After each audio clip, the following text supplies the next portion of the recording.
Chapter 817. In the next 3 days, news about the front line came one after another.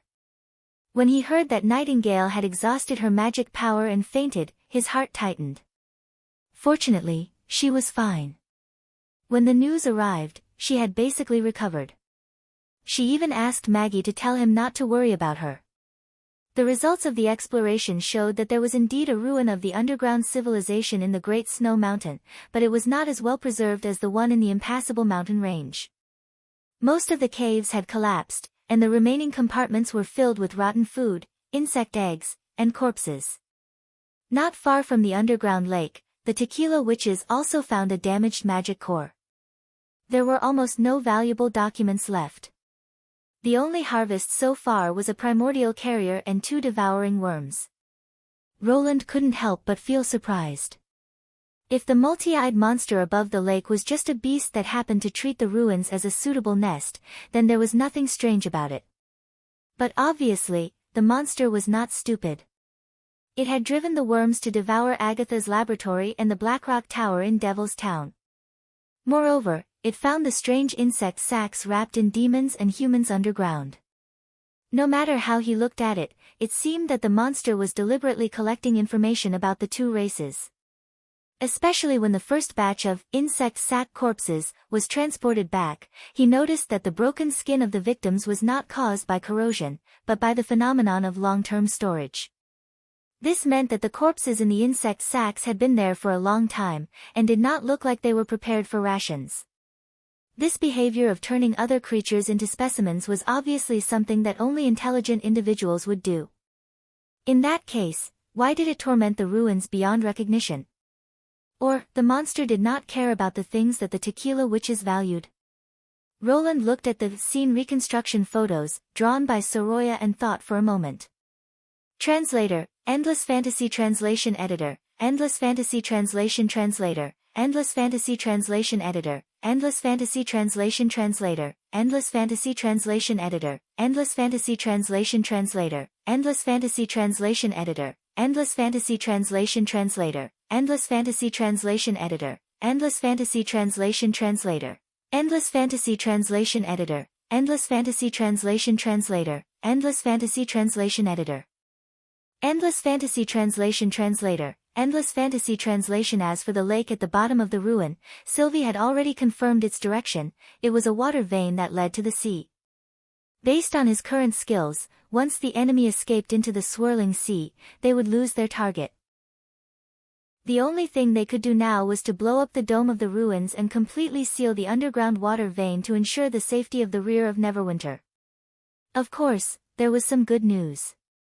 In Lightning's report, Fren was tied up by a kind of reptile, which was the same kind of reptile as the egg worms that wrapped corpses. Under certain circumstances, the mucus in their body seemed to be able to quickly solidify and produce a strong adhesive force, just like the silk of spiders. At the same time, these crawlers had no intelligence and no attack power. Agatha had studied them and confirmed that they did not belong to any species on the fertile plains. In other words, this kind of reptile was probably brought here by the monster. Roland did not care where it came from.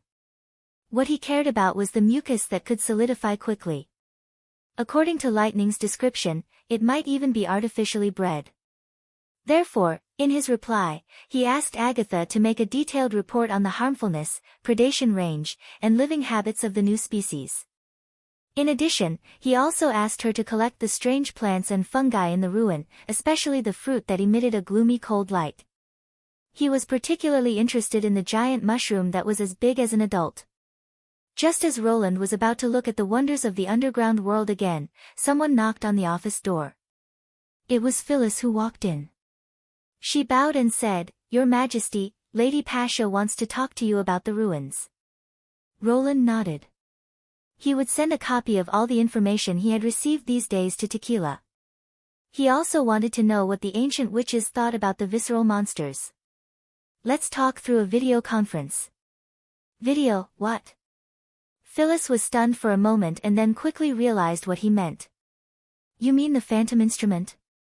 "Yes, the same place, the reception hall on the first floor." Roland could not help but grin. Finally, someone could understand his nonsense. I see. She also smiled. I'll inform Pasha now. When he arrived at the hall, Farquhar and the rest who were waiting immediately stood up straight. They placed their hands on their chests and bowed respectfully to him. Their expressions were meticulous and they looked completely different from when they were in their true forms in the dream world. Since he took them to visit the dream world, these gods' punishment witches completely regarded him as a figure comparable to the three chiefs of the Union. Although they still used the term, common people, when talking about other subjects, they obviously did not include him. This could be clearly seen from their etiquette and attitude. Roland had told them not to pay too much attention to these formalities, but although the gods' punishment witches agreed, they still saluted him as usual, even more seriously than the guards. After a few times, he let them be. When he walked into the reception hall, Pasha was already waiting on the other side of the light screen. First of all, I have to express my sincere gratitude to you. She bent her main tentacle and said, whether it was the exploration of the ruins these days, or allowing the gods' punishment witches to regain their lost feelings, your help means a lot to Tequila. In the face of the upcoming battle of divine will, this is also a kind of self-help. Roland responded with a smile. By the way, have you thought about how to recover the carrier in the ruins? There are only two ways. Either directly move the carrier back, or transport the soul instrument there. She paused. I prefer the latter. Once the magic core was turned off, it would be no different from a withered skeleton. It would not be difficult to transport it on a concrete boat, but it would be impossible. Even the unactivated sarcomas and worms were far beyond what ordinary people could accept. The basic education in Neverwinter was not enough for the people to accept these shells that were like monsters from hell. In principle, Roland also preferred the second method, but there was also a problem with transporting the instrument. So have you chosen the witches who are willing to accept the soul transfer? Unlike half a month ago, although the carrier had abandoned its human form and could not be restored, it could regain the long-lost sense of touch, taste, and smell. Therefore, most of the gods' punishment witches were willing, or even eager, to merge with the carrier. This was also the reason why Pasha and the others were so interested in the possible ruins in the Snow Mountain. Chapter 8:18. The gods' punishment witches could enter the dream world by interrupting their consciousness and thus obtain a complete body and senses, which was well known among the survivors of the Third Border City. Roland had heard from Phyllis more than once that every time she returned to the underground world, she would be surrounded and questioned by her companions who were stationed there. Most of the questions were about her experiences in the dream world, and her eagerness was evident in her words. Now that there was another way to restore their senses, would they still voluntarily fuse their souls with the carriers as they had done before? Of course, the latter was not without its advantages. At the very least, he could only experience the dream world when he was asleep, while the host's senses were always present. Moreover, if the host's body was not damaged, it could be said to be immortal. It was not easy to make a choice between the two options. However, they still had another option, which was to conceal the information about the dream world and carry out the conversion after transporting the instrument there. Even if they were unwilling to do so, they could not go back on their word.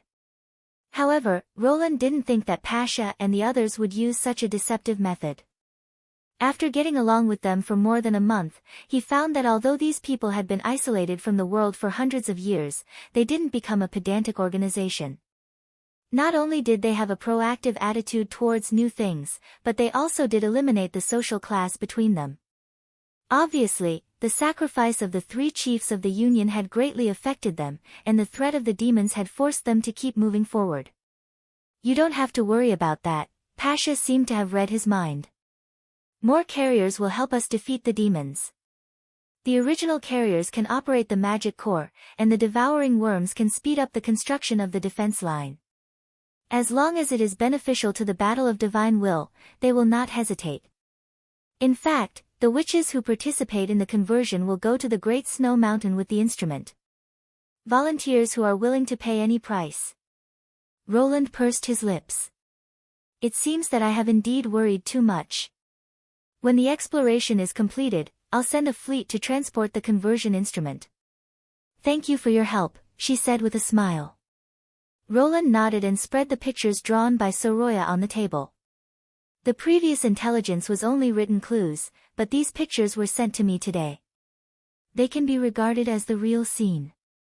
What do you think of this monster? Please wait a moment. Pasha waved her tentacles and called Celine and Aletheia, who were repairing the instrument of divine retribution not far away, over. The three sarcomas gathered in front of the light screen and looked at the lifelike, continuous photos. This time, the silence was unexpectedly long. They connected their tentacles and communicated telepathically. Plus, the blob itself did not show any expression, so Roland even had the illusion that they had been disconnected. After a while, Pasha's voice rang in his mind again. Sorry to keep you waiting. Some of the pictures surprised us, so we had to confirm them again and again. It's neither a demonic beast nor a devil, right? Yes, Celine said, and the skeleton that fell into the water appeared in the divine land described by Lady Natalia. Are you sure?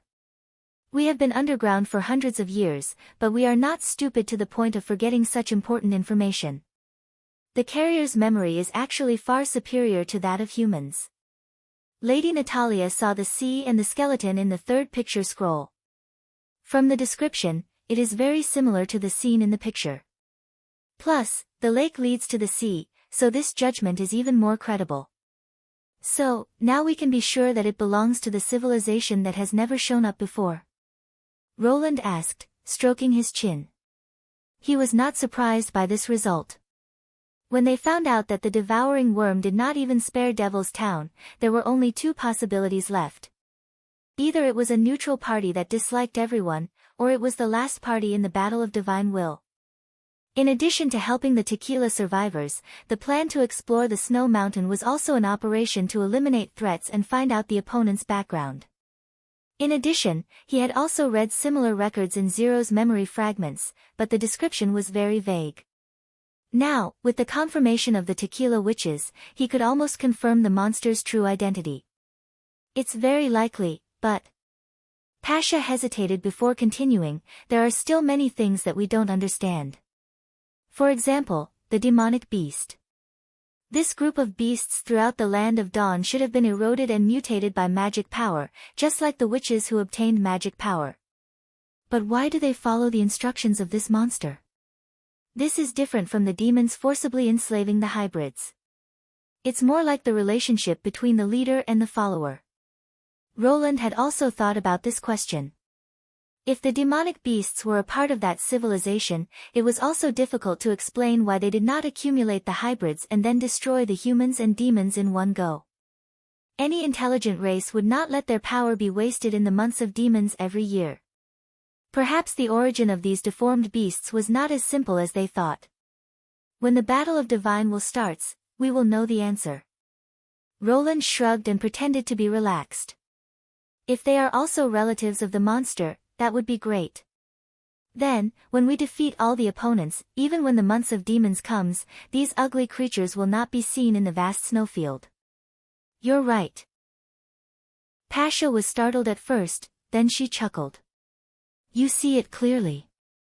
Indeed, no matter how they were born, as long as they appear in the Battle of Divine Will, they are enemies that we must defeat. The following discussion focused on how to block the underground river in the ruins and how to build a line of defense. When the meeting was about to end, Roland suddenly thought of a key problem. By the way, since we have caught the tail of the hidden civilization, we should give them a name. He cleared his throat. Just like the civilization in the first scroll, they are called demons. Is it important? Pasha asked while tilting her mane beard. Demons are the most popular name. In the Union, some people also call them blood fiends, deformed demons, or defilers. Of course, a suitable name is very important for propaganda and mobilization. The more evil it appears, the more it can arouse people's antagonism. Then, what do you think we should call them? Well, since they are potential enemies and stay in the sea for a long time, let's call them sea monsters. What do you think? The whole room suddenly became quiet. Is that bad? I thought the name Third Border City was bad enough. I didn't expect it to be worse. Alethea sneered. Sea monster.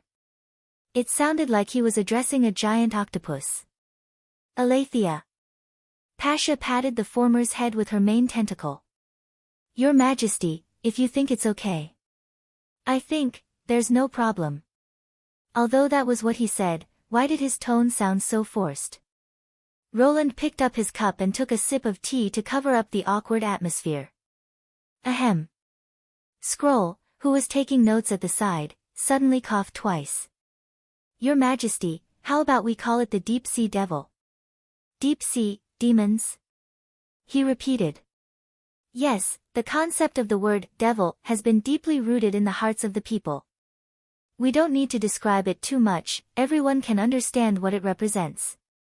This will help the promotion of the City Hall's propaganda work, and the people will also not feel that they have to face multiple enemies at the same time, Scroll explained as she held the quill in her hand. It seems to be a little better. Roland pursed his lips unwillingly. Then we'll do as you say. Chapter 8:19. When the first grove came into sight, Lorgar slowed down. It was the first time for her to set foot in the Northern Kingdom. She had heard many people talk about this fertile land. There were evergreen forests, endless streams, and green grass that could cover the whole plain. She could feel the moisture and softness of the grass when she put her hand into the ground. There were only fish and crabs in the river, so there was no need to worry about the lurking sandworms swallowing the legs of the people fetching water. In short, it was like the southernmost region, full of greenery and vitality. But she did not feel the same. Probably because the months of demons had not ended yet, there were only lonely branches above the tree trunks and withered weeds on the ground. In terms of greenery, it was not even as green as the big oasis occupied by Iron Sand City. The only thing that made her feel different was that the yellow sand on the ground had gradually turned dark brown. Lorgar looked around and found a place where there was no one to take shelter from the wind. She shrunk from the giant wolf to her normal size, put on her clothes, sniffed the remaining smell in the air, and continued to move in the direction of the caravan. She had been living like this for the past few days. After sunset, she would transform into her wolf form and run as she pleased, as long as the direction was roughly north. Sandworms and armored scorpions were her food choices. Sometimes, she would even attract a group of desert wolves to follow her. During the day, she would travel along the Silver Stream trade route and replenish her water bag when she met traveling merchants. Of course, there were also accidents during the journey. As the third princess of the Wild Flame clan, Lorgar had always been generous, so the bag of golden dragon in her bag naturally attracted people's attention. In addition, the ears on her head were very sensitive, so she always knew the malicious plans of the merchants in advance. At first, she would make those vicious people pay a heavy price, but later she simply followed the caravan from afar and used the smell to determine their location. After half a day, Lorgar finally heard the sound of waves. This port town of the Northern Kingdom did not have a thick city wall, so she could see everything clearly from the high slope. Many tents were set up along the river, and the side near the sea was bustling with noise. Many people were busy repairing the square buildings, and it looked very lively. What surprised her was that only a small portion of them were from the Sand Nation. Most of them were from the north. After entering the port of Clearwater, she quickly found the camp where the First Army was stationed.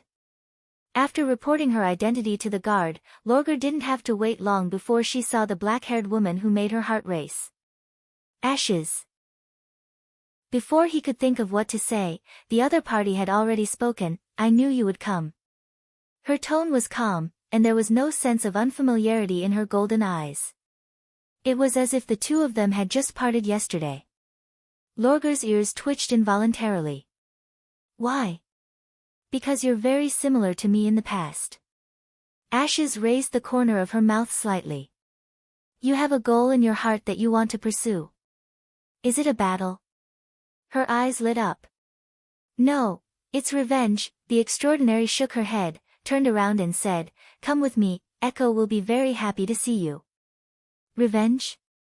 Lorga was stunned for a moment before she realized that what she meant by similar was that both of them had goals, but their goals were different. She followed the other's footsteps and asked, "Revenge against who?" "The Church of Hermes," Ashes shrugged. "At first, it was just to vent my hatred, but after a long time, it became a habit. Until I met Her Highness Tilly, I realized that there were more important things in the world than killing them all." Her Highness Tilly.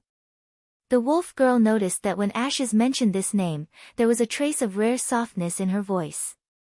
"Is this the person who changed the mountain?" She knew that people like Ashes, once they set their goals, it was very difficult to be influenced by the outside world. The person who could have such an impact on her must be an extraordinary person. She made a mental note of this name. When passing by a building under construction, Lorga asked Ashes another question in her heart. "I heard that since the Queen of Clearwater left, the port of Clearwater was burned to ruins. These people shouldn't be the local refugees, right? Why do they seem to be more than the Sand Nation who migrated here?" "Of course not, they're all from Neverwinter." "Neverwinter? You mean, the territory of Roland Wimbledon, the King of Greycastle?" Lorgar said incredulously. "He sent his own people to build houses for the Majins?" "No, these people volunteered, because the salary for the construction work here is 5 to 10 silver royals more. According to the workers, as soon as the Ministry of Construction released the news, the people who signed up filled the City Hall." Ministry of Construction? City Hall? The wolf girl shook her tail blankly and asked, "Then, what about the Sand Nation?" She remembered that the first batch of several small clans that migrated added up to 2,000 or 3,000 people. The great chief would not rather send people from thousands of miles away than make the Sand Nation work here. If he really did that, she would doubt his motives. Most of them went to the Endless Cape, where His Majesty wants to build a new city. Ashes answered quickly, "The Osha clan is no exception. Only the clans that participate in this construction task can live in the new houses and receive the same food supply as the people in Neverwinter. Build a city in that wasteland where there is neither oasis nor human habitation." If she didn't know that a proud person like Ashes wouldn't even bother to lie, she wouldn't have believed it to be true. What on earth is the King of Greycastle thinking about? Then, what about those who can't go? If it's because of physical reasons, they can stay to help the construction team build the port of Clearwater and receive the same treatment. In other words, as long as they're willing to work, they don't have to worry about starvation. At this point, Ashes seemed to sigh with emotion.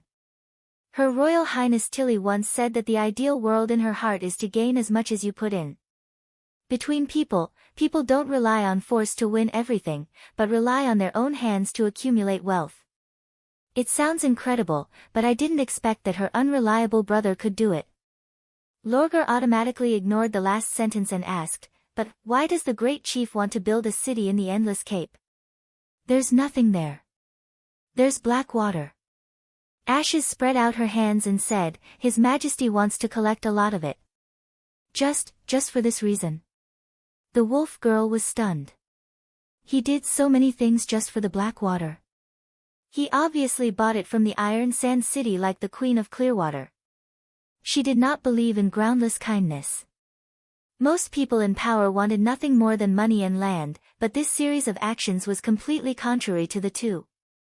Not only did he give the land to the Sand Nation, but he also reclaimed the desert and sent troops to guard it. No matter how she looked at it, it was a big project that cost money like flowing water. Just this expense alone could buy hundreds of barrels of black water. If this was the other party's purpose, the King of Greycastle's behavior was a little too strange. She could not help but worry about her father's decision. She thought that Ashes would refute or explain, but she just raised her eyebrows and said, "Yes, who knows what he's thinking." Huh? Chapter 820. Just as Ashes had said, Drow Silvermoon was very happy to see her. Drow hugged her so warmly that Lorgar did not know where to put her hand. Logically speaking, a hug was the chief's way of greeting the chief. Although Silvermoon was 1 or 2 years younger than her, she should greet the chief of the clan by hugging her chest. In the following conversation, Silvermoon did not put on an air of superiority, especially when Lorgar said that she planned to go to Neverwinter with them.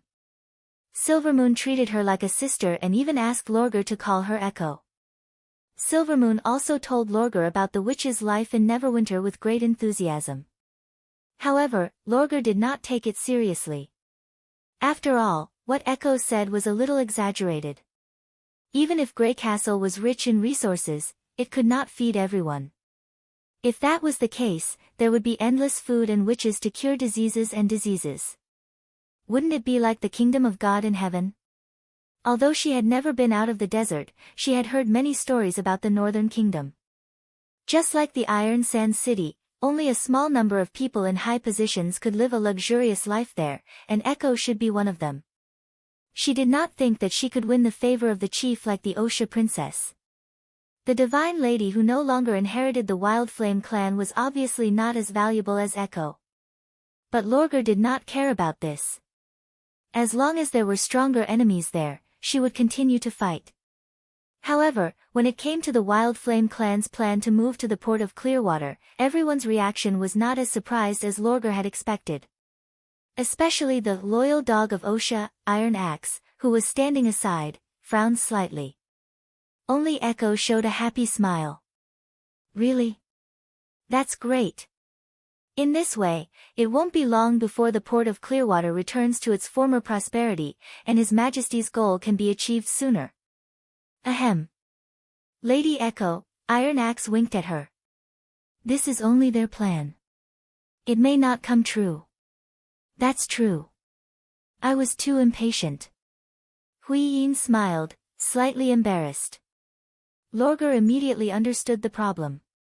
As the former leader of the clans, the Wild Flame clan, together with its vassals, had a total of more than 5,000 people, which was more than the total number of Sand Nation who had arrived at the port of Clearwater. Compared to ruling a large and prestigious clan, it was obviously easier to control those small clans that were full of competition and rivalry with each other. They probably did not expect that the clans living in Iron Sand City would make up their minds so quickly. Logically speaking, the 6 clans, who did not have to worry about the oasis drying up, would not easily leave their own territories, and would never even seek refuge with the great chief. However, she did not continue to discuss this matter. While Wild Flame could bring them more influence, it would naturally change the balance of power in this area. If the Osha clan, or the king of Grey Castle didn't have the ability to control it, it wouldn't be a bad thing to let his father take over. After all, she was still the 3rd princess of the Wild Flame clan. In the next few days, Lorgar would wander along the Clearwater Bay when she had nothing to do. Now that she had met Ashes, she was not in a hurry to go to Neverwinter. Taking advantage of this time, she intended to carefully inspect the evergreen land where Wild Flame would settle down in the future. Lorgar soon found that the speed at which the people of Grey Castle built their houses was somewhat beyond her imagination. By the river bend, they built a row of hemispherical kilns, using a mixture of river sand and soil, and could fire batches of bricks every day. The fuel was not wood cut on the spot, but grayish-black stones transported from the northwest. They only needed to fill the furnace once, and it could burn for a whole day, which was even better than charcoal. This was also the work that the people of Sand Nation participated in the most, and most of them were women and the elderly. They seemed to be divided into several groups, and every time they dug out a load of soil or carried a box of black stones, a manager would press a mark on their arm. According to the results of her observation, the amount of food distributed every day was decided by these marks. When it came to the construction work, she rarely saw the people of Sand Nation, as the people of Grey Castle almost took care of everything. They used another kind of grey powder and water to mix it into a paste, and then stacked the bricks layer by layer. Every house was built according to the same size and the same way, and she could see new changes almost every day.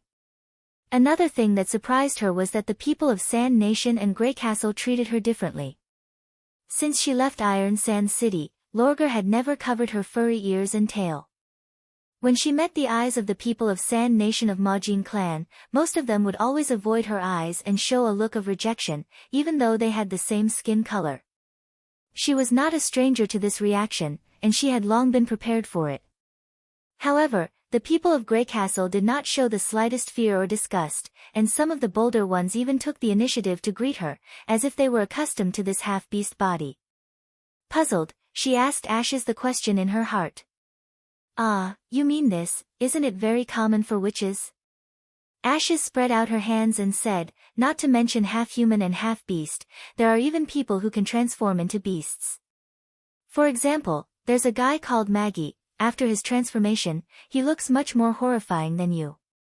But after acting as rescue messengers a few times, people got used to it. Even if you don't look good, they won't reject you because of that." Is that so?" Lorgar's ears twitched. In other words, her so-called determination to face her true self and not avoid her flaws was actually unnecessary. By the way, she suddenly thought of another question. Are you the strongest witch in Neverwinter? Well, this question. She did not know if it was an illusion, but she suddenly felt that Ash's expression became much more serious. There are two kinds of situations. One is with a god's stone of retaliation, and the other is without. If you wear a god's stone, you can't use your ability, right? Yes. Because without a god's stone, there are several people in the witch union who can't defeat you. Even you can't. Lorgar was a little surprised. If it was before the evolution, it would be fine. Ashes nodded. After the evolution, their abilities can no longer be explained by common sense, nor can they be matched by speed and strength. For example, Leaf, when fighting in the territory controlled by the Heart of Forest, she's almost no different from a god. Even with a god's stone of retaliation, it's difficult to escape from the jungle traps. In short, if we really have to fight, she's definitely the witch I don't want to face. The wolf girl's blood was boiling. What else? Although Anna is not good at fighting, her ability is impeccable. She belongs to the type of person who can't do anything without a god's stone, of course, only in a face-to-face duel. But she's the most important witch in Neverwinter and Roland's treasure, so she definitely won't fight with you. Ashes counted on her fingers and said, and Nightingale is also one. If you often find someone to fight with, you'll definitely attract her attention. But that girl is narrow-minded and her ability is strange, so it's better not to fight with her. Lorgar wagged her tail and memorized the names one by one. Then, what about the Maggie you just mentioned? Her ability is also to transform into a giant beast, right? Chapter 821. Lorgar nodded and classified Maggie as a superior in the Witch Union. At the same time, the image of an ugly, ferocious, but extremely powerful giant beast emerged in her mind. Then, what about wearing a god's stone of retaliation? She knew that once her opponent used a god's stone, her ability would be greatly restricted and it would be difficult for her to fully transform. It would be easy for her to deal with ordinary desert warriors, but it would be impossible for her to defeat an extraordinary like Ashes. Moreover, Ashes could wear a god's stone of her own accord.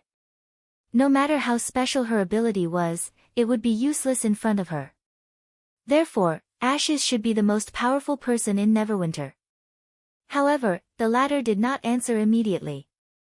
Instead, she kept silent for a while and then said, if there's such a person, her strength and speed are not inferior to an extraordinary, and she has an almost unlimited lifespan, no injuries will affect her performance, and even if she suffers a fatal injury, she can still recover. How strong do you think such a person will be? Lorgar could not help but gasp. As an experienced warrior, she naturally knew the importance of fighting skills and experience. In a holy duel, the most difficult opponents were not the young warriors in their teens or 20s, but the backbone of the tribe in their 30s.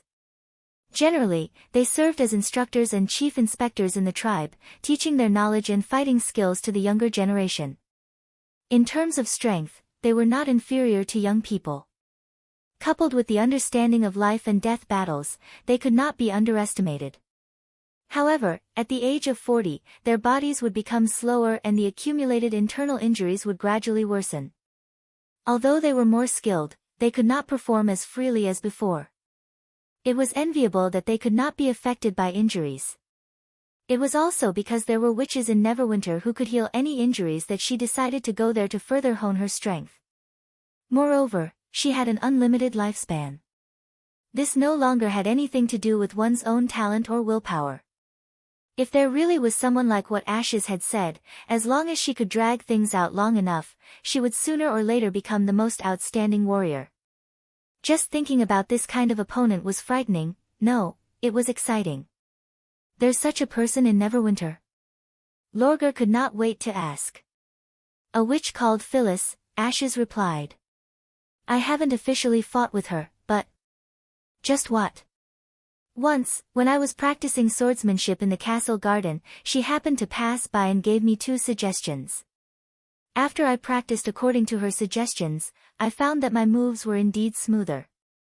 Unfortunately, I boarded the ship and left Neverwinter not long after, so I didn't have time to ask her more. Just a glance from the side. Lorgar wagged her tail even faster. No matter how experienced the instructor was, he or she had to fight in order to accurately point out the weaknesses of the apprentices. This was also the reason why the big clans would build a special training field. The smaller the gap between the opponent's level, the more difficult it would be to give pointers. Ashes was undoubtedly a powerful martial artist, but was she able to discover his flaws just by looking at him? As expected of a top-notch warrior who broke through the age limit, it seemed that Phyllis was the strongest person in Neverwinter. After all, when it came to a real battlefield, no one could count on the opponent not wearing a god's stone of retaliation. And Ashes, who was also not affected by the god's stone, ranked second. Her infinite life could be regarded as a miracle of the 3 gods, which could not be forced. In the eyes of the wolf girl, this powerful figure was already worthy of her pursuit. What about herself? Lorgar looked forward to this journey to the west even more. However, Ashes did not end this topic. The extraordinary seemed to see through her thoughts, and a strange smile appeared on her face again. The extraordinary patted her on the shoulder and said in a low voice, By the way, I forgot to tell you that there are more than 100 witches like Phyllis in Neverwinter. Huh? The expression of the princess of the Wild Flame clan suddenly froze. More than 100? When did the miracle of the 3 gods become so casual? Come on. Ashes raised the corner of her mouth. There's still a long way to go. You won't have to worry about not being able to find someone to compete with. In addition to the extraordinary witches, Lorgar occasionally met Andrea, another blonde woman who had demonstrated the power of an arrow on the burning platform, and a nobleman who shared the nostrils of the king of Greycastle. Although she had not fought with Andrea, Ash's evaluation was indeed somewhat reasonable. The wolf girl could always feel a vague sense of distance from her, as if the 2 of them were living in different worlds. Whether Andrea was talking with others or standing alone by the sunken bay and looking at the sea, there was an indescribable elegance in her gestures, which made Lorgar feel for the first time that she was inferior to Andrea in other aspects. With the intention of giving it a try, the princess took the opportunity to greet Andrea when there was no one around. Andrea's response was also very flat, not as enthusiastic as Drow Silvermoon's. However, when she raised the question that Ashes could not answer before, the latter's expression suddenly became a lot more vivid. This question. Of course it's useless to ask Ashes. She can't even count from 1 to 100. Her brain is full of muscles, let alone the way to govern a city, Andrea said with fervor and assurance. And His Majesty's policy is much more complicated. I also thought about it over and over again before I figured out a little bit. She paused and said, But do you really want to hear it?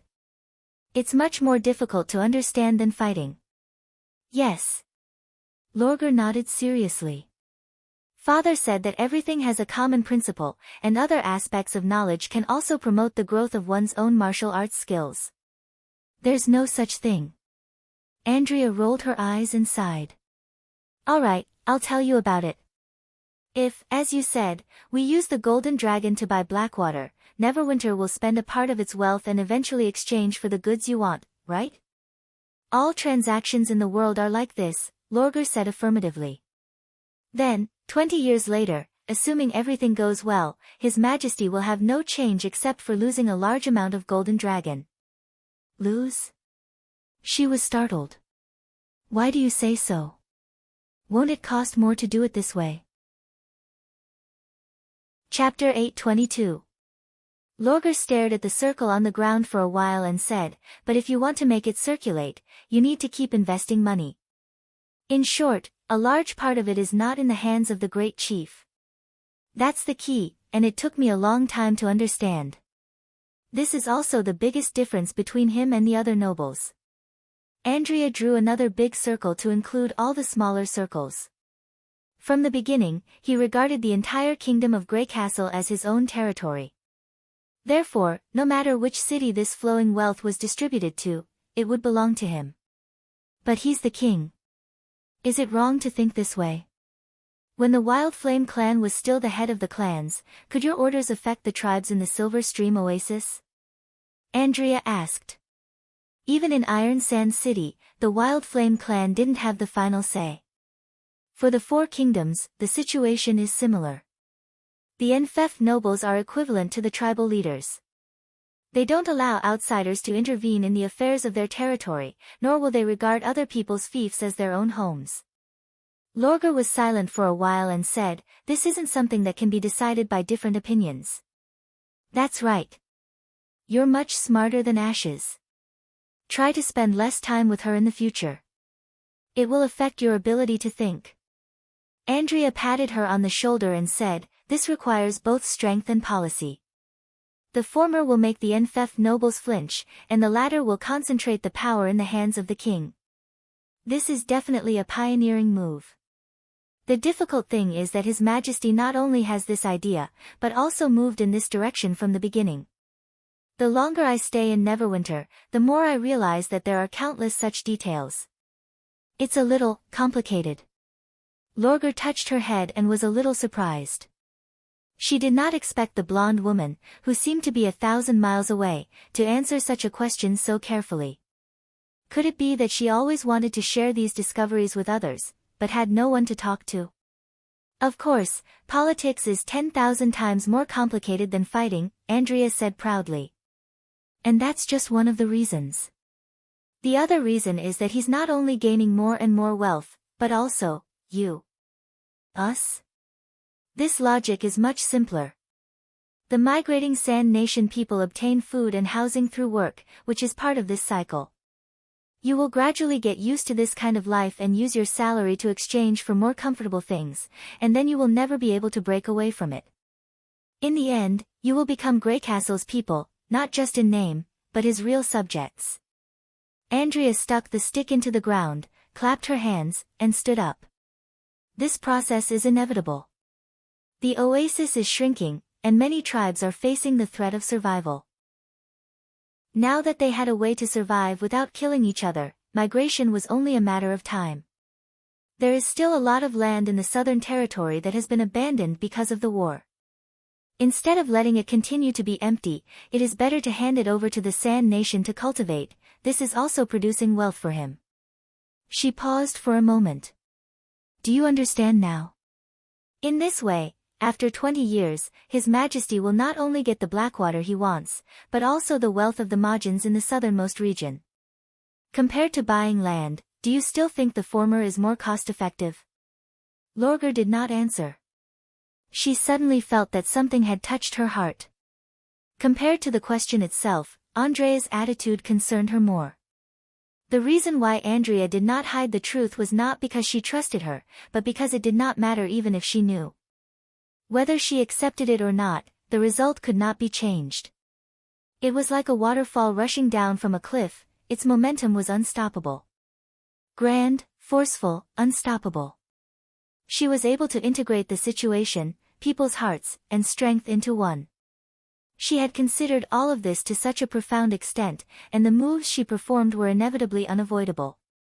The person who saw through the layout was worthy of admiration, not to mention the initiator. If the great chief had been born in the Iron Sand City, he must have been an outstanding warrior. Perhaps this was the direction she should be working towards.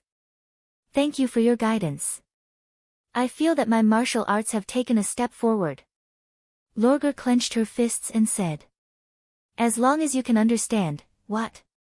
Wait, did you say martial arts? Yes, I'm going to practice now. Please excuse me, she said and ran to the hillside behind her.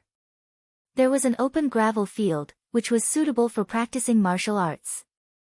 She's really the same as Ashes, an idiot. After running for 100 steps, the wolf girl heard Andrea muttering to herself, but the word, idiot, was not as cold as it had been at the beginning. A week later, Lorgar received news from Echo that the Wildflame clan had officially decided to move to the Southern Territory.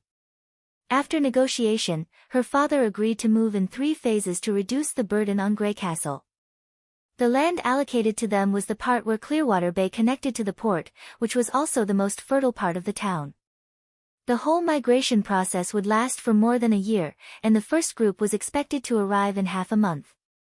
In order to settle down, the former chief of the clan, the Osha princess, who missed Neverwinter the most, decided to prolong her stay in the port of Clearwater.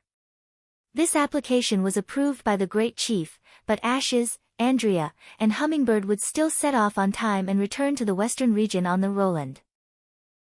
As for whether Lorgar should follow the witches or stay here and wait for the clans, Echo gave the choice to her.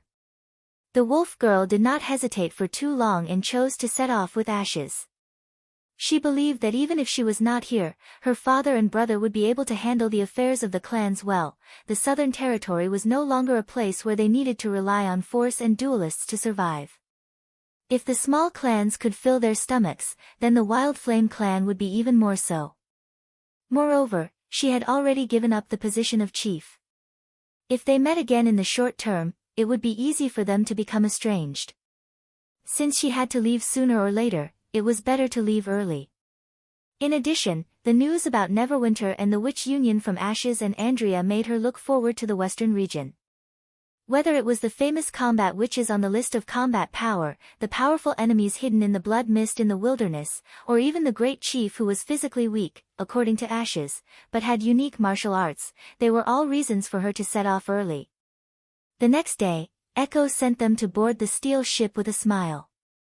Standing on the deck, Lorgar suddenly felt that the seemingly wide and thick stone ship was nothing.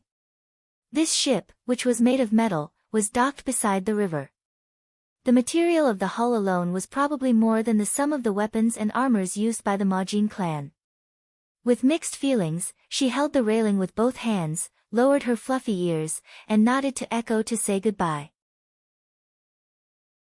Chapter 823. Sir, your guest is here.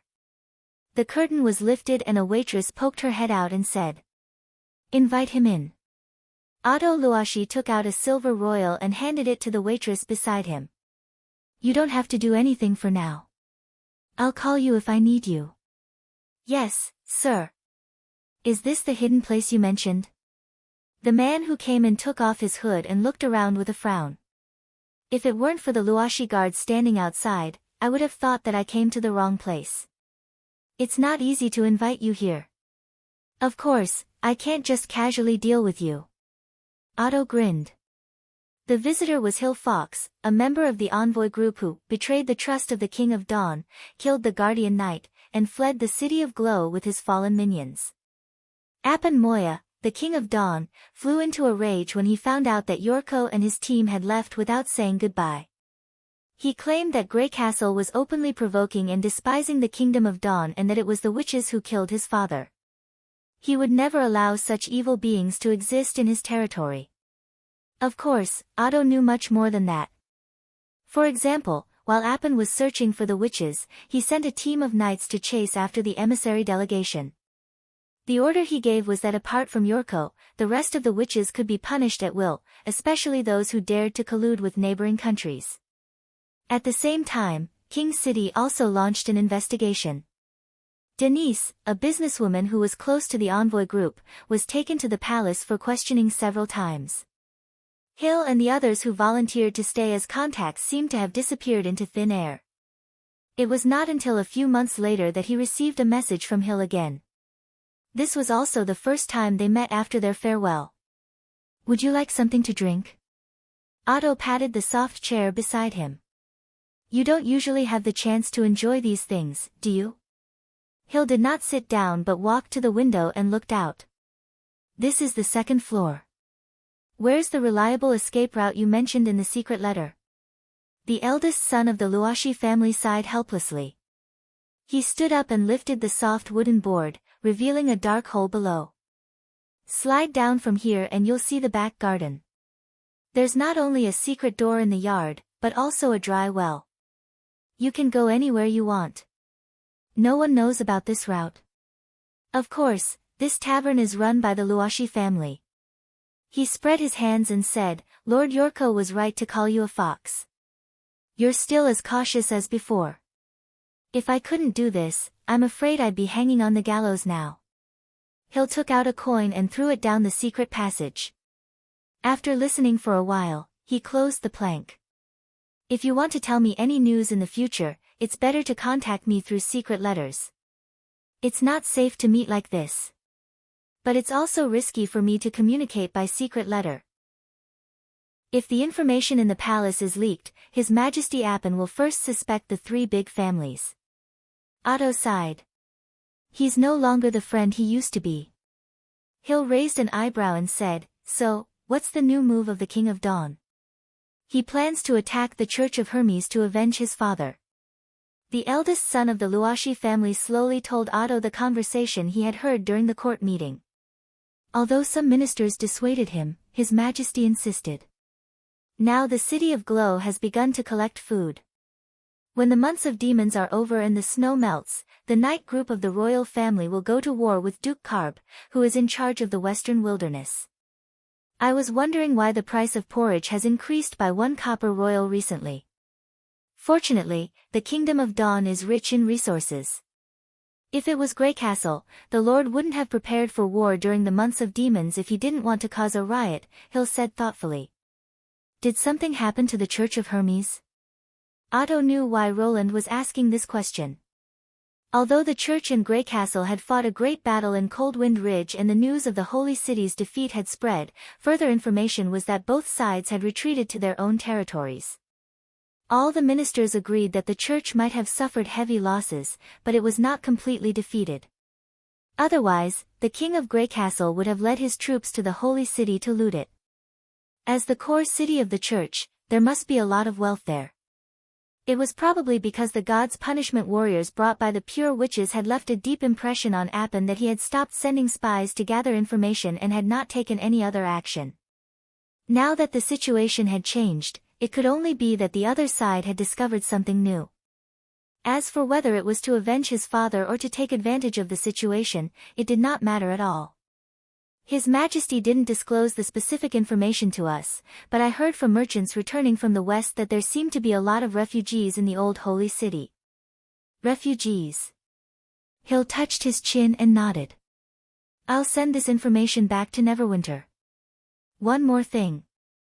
Otto hesitated and said, last week in the court, the Foreign Affairs Minister mentioned Greycastle. He said that Roland Wimbledon is not the real ruler of Greycastle. He did not hold an enthronement ceremony, nor did he live in the palace.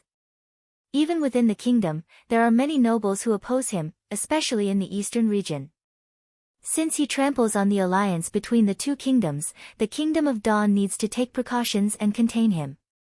For example, we should support the nobles to continue to resist the rule of Wimbledon. Oh. Hill suddenly became serious. What's the response of the King of Dawn? His Majesty didn't reply immediately, but judging from his expression, he seems to be very interested in this matter. Otto did not know why he told these things to Hill, or rather, to Roland. Judging from the current situation, the relationship between Greycastle and the Kingdom of Dawn was deteriorating. He should be on Appin Moya's side, just like the Luashi family had been supporting the Moya royal family for generations. But he still could not convince himself to accept His Majesty's policy. Exterminating all witches meant including Andrea Quinn, who was by no means evil as Appin said. He had explained to His Majesty the relationship between the Church's pure witches and witches more than once, but in the end, it was in vain. Appin no longer regarded them as his arms. Otto also found that although he still called Appin Moya, Your Majesty, he did not have the respect he used to have for the old king. After thinking about it, he realized that he could not change the current situation of the Kingdom of Dawn and could only pin his hope on Grey Castle. In Neverwinter, he saw Andrea living a free life. In order not to break that life, he hoped that Roland's rule could continue. "I see," Hill said in a low voice. "Don't worry, this plan won't succeed." Chapter 824. She's doing well. She stayed on Sleeping Island in the fjords for a while, and now she's back in Neverwinter again. Hill smiled. "I heard that Miss Quinn is very close to His Majesty's sister, Princess Tilly, so His Majesty won't mistreat her." From Hill, Otto learned that Andrea had become fond of playing cards and her marksmanship had improved a lot. She would bicker with another card player occasionally, but in general, they got along well. The news almost made him forget the passage of time. Until he heard an incongruous quarrel outside the room. "What's going on?" Hill stopped talking, walked quickly to the door, and looked out through the crack. "Something seems to have happened on the first floor." "Let me ask." Otto motioned for him to sit down, and then shouted at the door, "Who's making noise downstairs?" "Go and see what's going on." "Yes, sir," the maid who had been guarding outside the door answered. "Maybe someone drank too much." He gathered the blanket around him. "This kind of thing is not common, but as long as it is a pub, it is inevitable." "You said that Miss Quinn participated in the Neverwinter hunting contest. What's the result?" Hill did not answer. He just gestured for Otto to keep quiet and gently leaned his head against the door. After a few breaths, his face suddenly darkened. "The people downstairs are not only wearing armor, but also holding weapons." "What?" Otto was startled. "I heard the sound of iron boots and sword hilts colliding with the floor, tables, and chairs." "Would anyone wear a full set of armor when drinking?" Hill did not wait for the maid's report, but directly lifted the soft mattress. "A drunkard doesn't like to play the role of a knight." "Trouble comes to me." How could it be?" Otto frowned. "Please believe me, I definitely didn't." "Of course, if I didn't trust you, I wouldn't have come here to see you," Hill interrupted. "Then, let's make an appointment next time." "You go first." "If they really come for you, I'll help you." His heart was filled with regret. After this farewell, he did not know when he would be able to hear news from Andrea again. "You're not coming with me?" The man was slightly surprised. That group of people came with ill intentions. "It's better for you to return to the territory first." "Don't worry. I'm the eldest son of the Luashi family. They can't do anything to me." Otto shook his head. He didn't tell his father about rescuing the witches and secretly contacting Roland. If the troublemakers really came for the members of the diplomatic mission, it would be very strange for him to leave. At that time, even if there was no problem, it would become a problem. Although no one knows about this secret passage, it's not difficult to search it. When they see that there's no one in the house, they will inevitably be suspicious. "With me here, you'll be able to evacuate safely." "All right then, good luck to you." Hill did not insist. He let go of his hands and slid into the secret tunnel. Otto tidied up the sheets and bedding for him and lay back down on the soft couch. Not long after, the sound of heavy footsteps came from the staircase, mixed with the sound of metal rubbing, but the maid who went to inquire about the situation did not appear again. There was no knocking or questioning.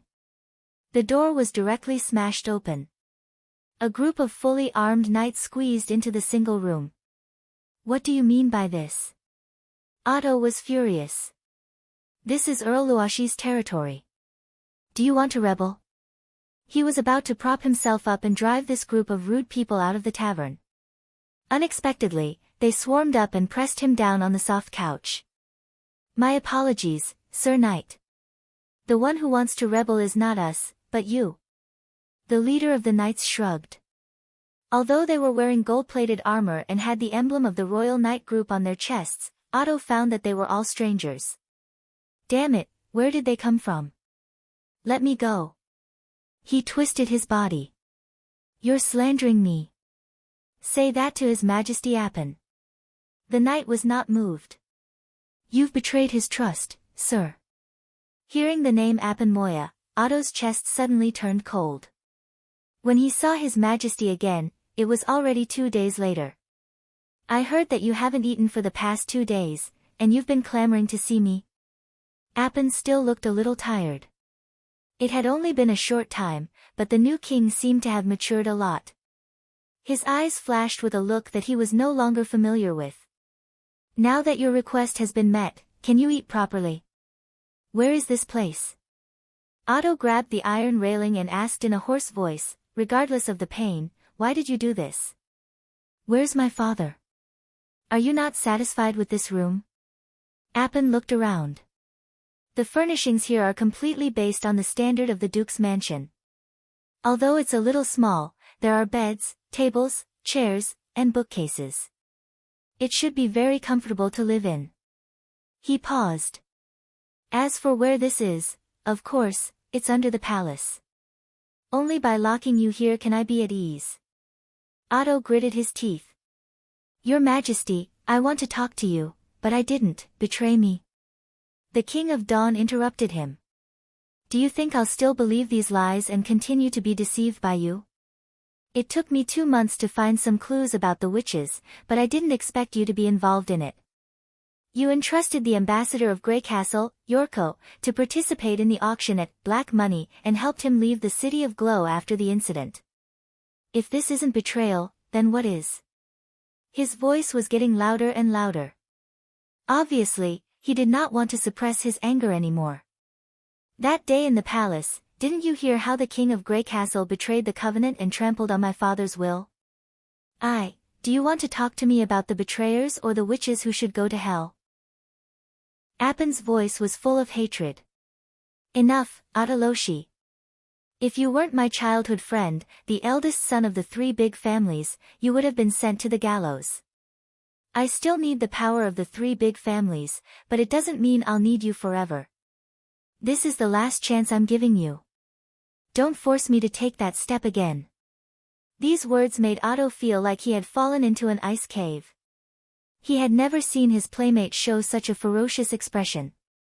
Thinking of those royal knight, whom he had never seen before, he suddenly understood something. Perhaps after the death of the old king, they had lost the trust of the new king. Chapter 825. Although it was still snowing, it was good weather for the northern region. Nail was wiping the gun barrel in his hand in boredom. Occasionally, he would look at the impassable mountain range through the telescope. But the frequency of looking at the impassable mountain range decreased as time went by. Now, he only looked at it 2 or 3 times a day. The rest of the time was spent on maintaining the gun and chatting with his companions. Maintaining the weapon was a meticulous job. Every half a month or so, they would receive a thumb-sized oil stick wrapped in hard paper. It was said that it was the waste grease left by the soap factory. When it was needed, they would first heat it up and then smear it on the special double-headed brush. The latter, with one end larger than the other, could be inserted into the gun barrel and the cartridge. In the past, each class was equipped with cleaning tools. Now, there were more and more factories and workshops in Neverwinter. Brushes had become a necessary accessory for guns. Almost everyone had one. Of course, if there was no campfire, they could also keep the oil stick warm by putting it in their arms or in their mouths. Although the First Army forbade the consumption of this waste grease, some soldiers would still secretly smear a little of it on their rations and eat it with relish as a seasoning. As the squad leader, he usually chose to turn a blind eye to it. After all, the team responsible for guarding the northern region were mostly veterans, some of whom were even 10 or 20 years older than him. If he had not attended the universal primary education class, he would never have been the squad leader. Looking at those former neighbors, uncles, Nail could only smile.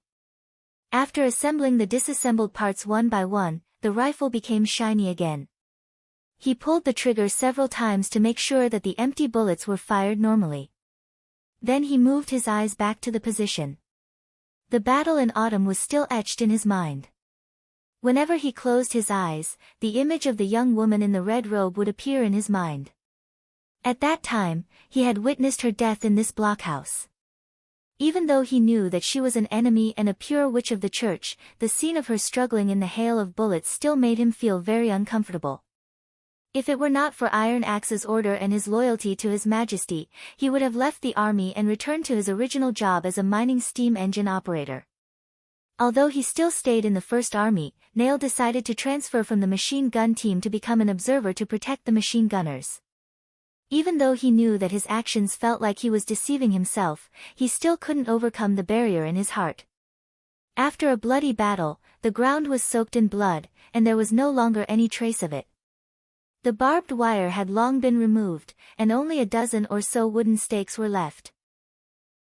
The trenches were also filled with snow. If it were not for the few blockhouses still standing, the wilderness would look no different from the surrounding land. Other than them, no one knew that several hundred meters in front of the first row of stakes, more than 2,000 people lost their lives here. "Corporal, the stove is running out of firewood." "I'll go and get some from the field," said a soldier who was about the same age as Nail. He was referring to the stakes that had been used to fix the barbed wire.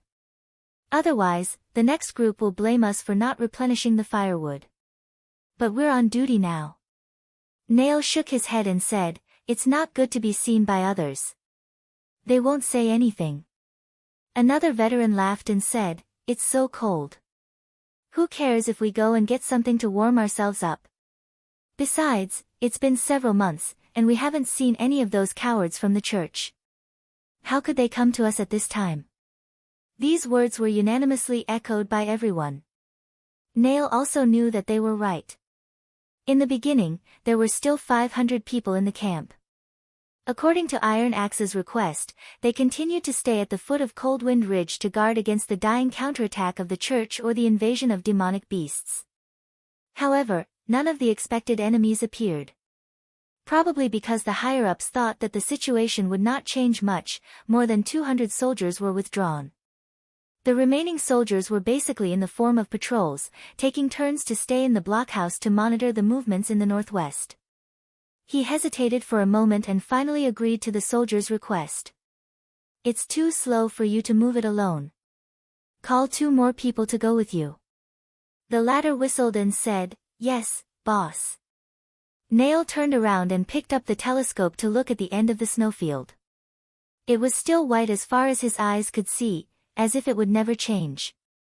Just as he was about to take out his pistol and wipe it, 2 or 3 black spots suddenly appeared in his field of vision, which were particularly eye-catching against the white background.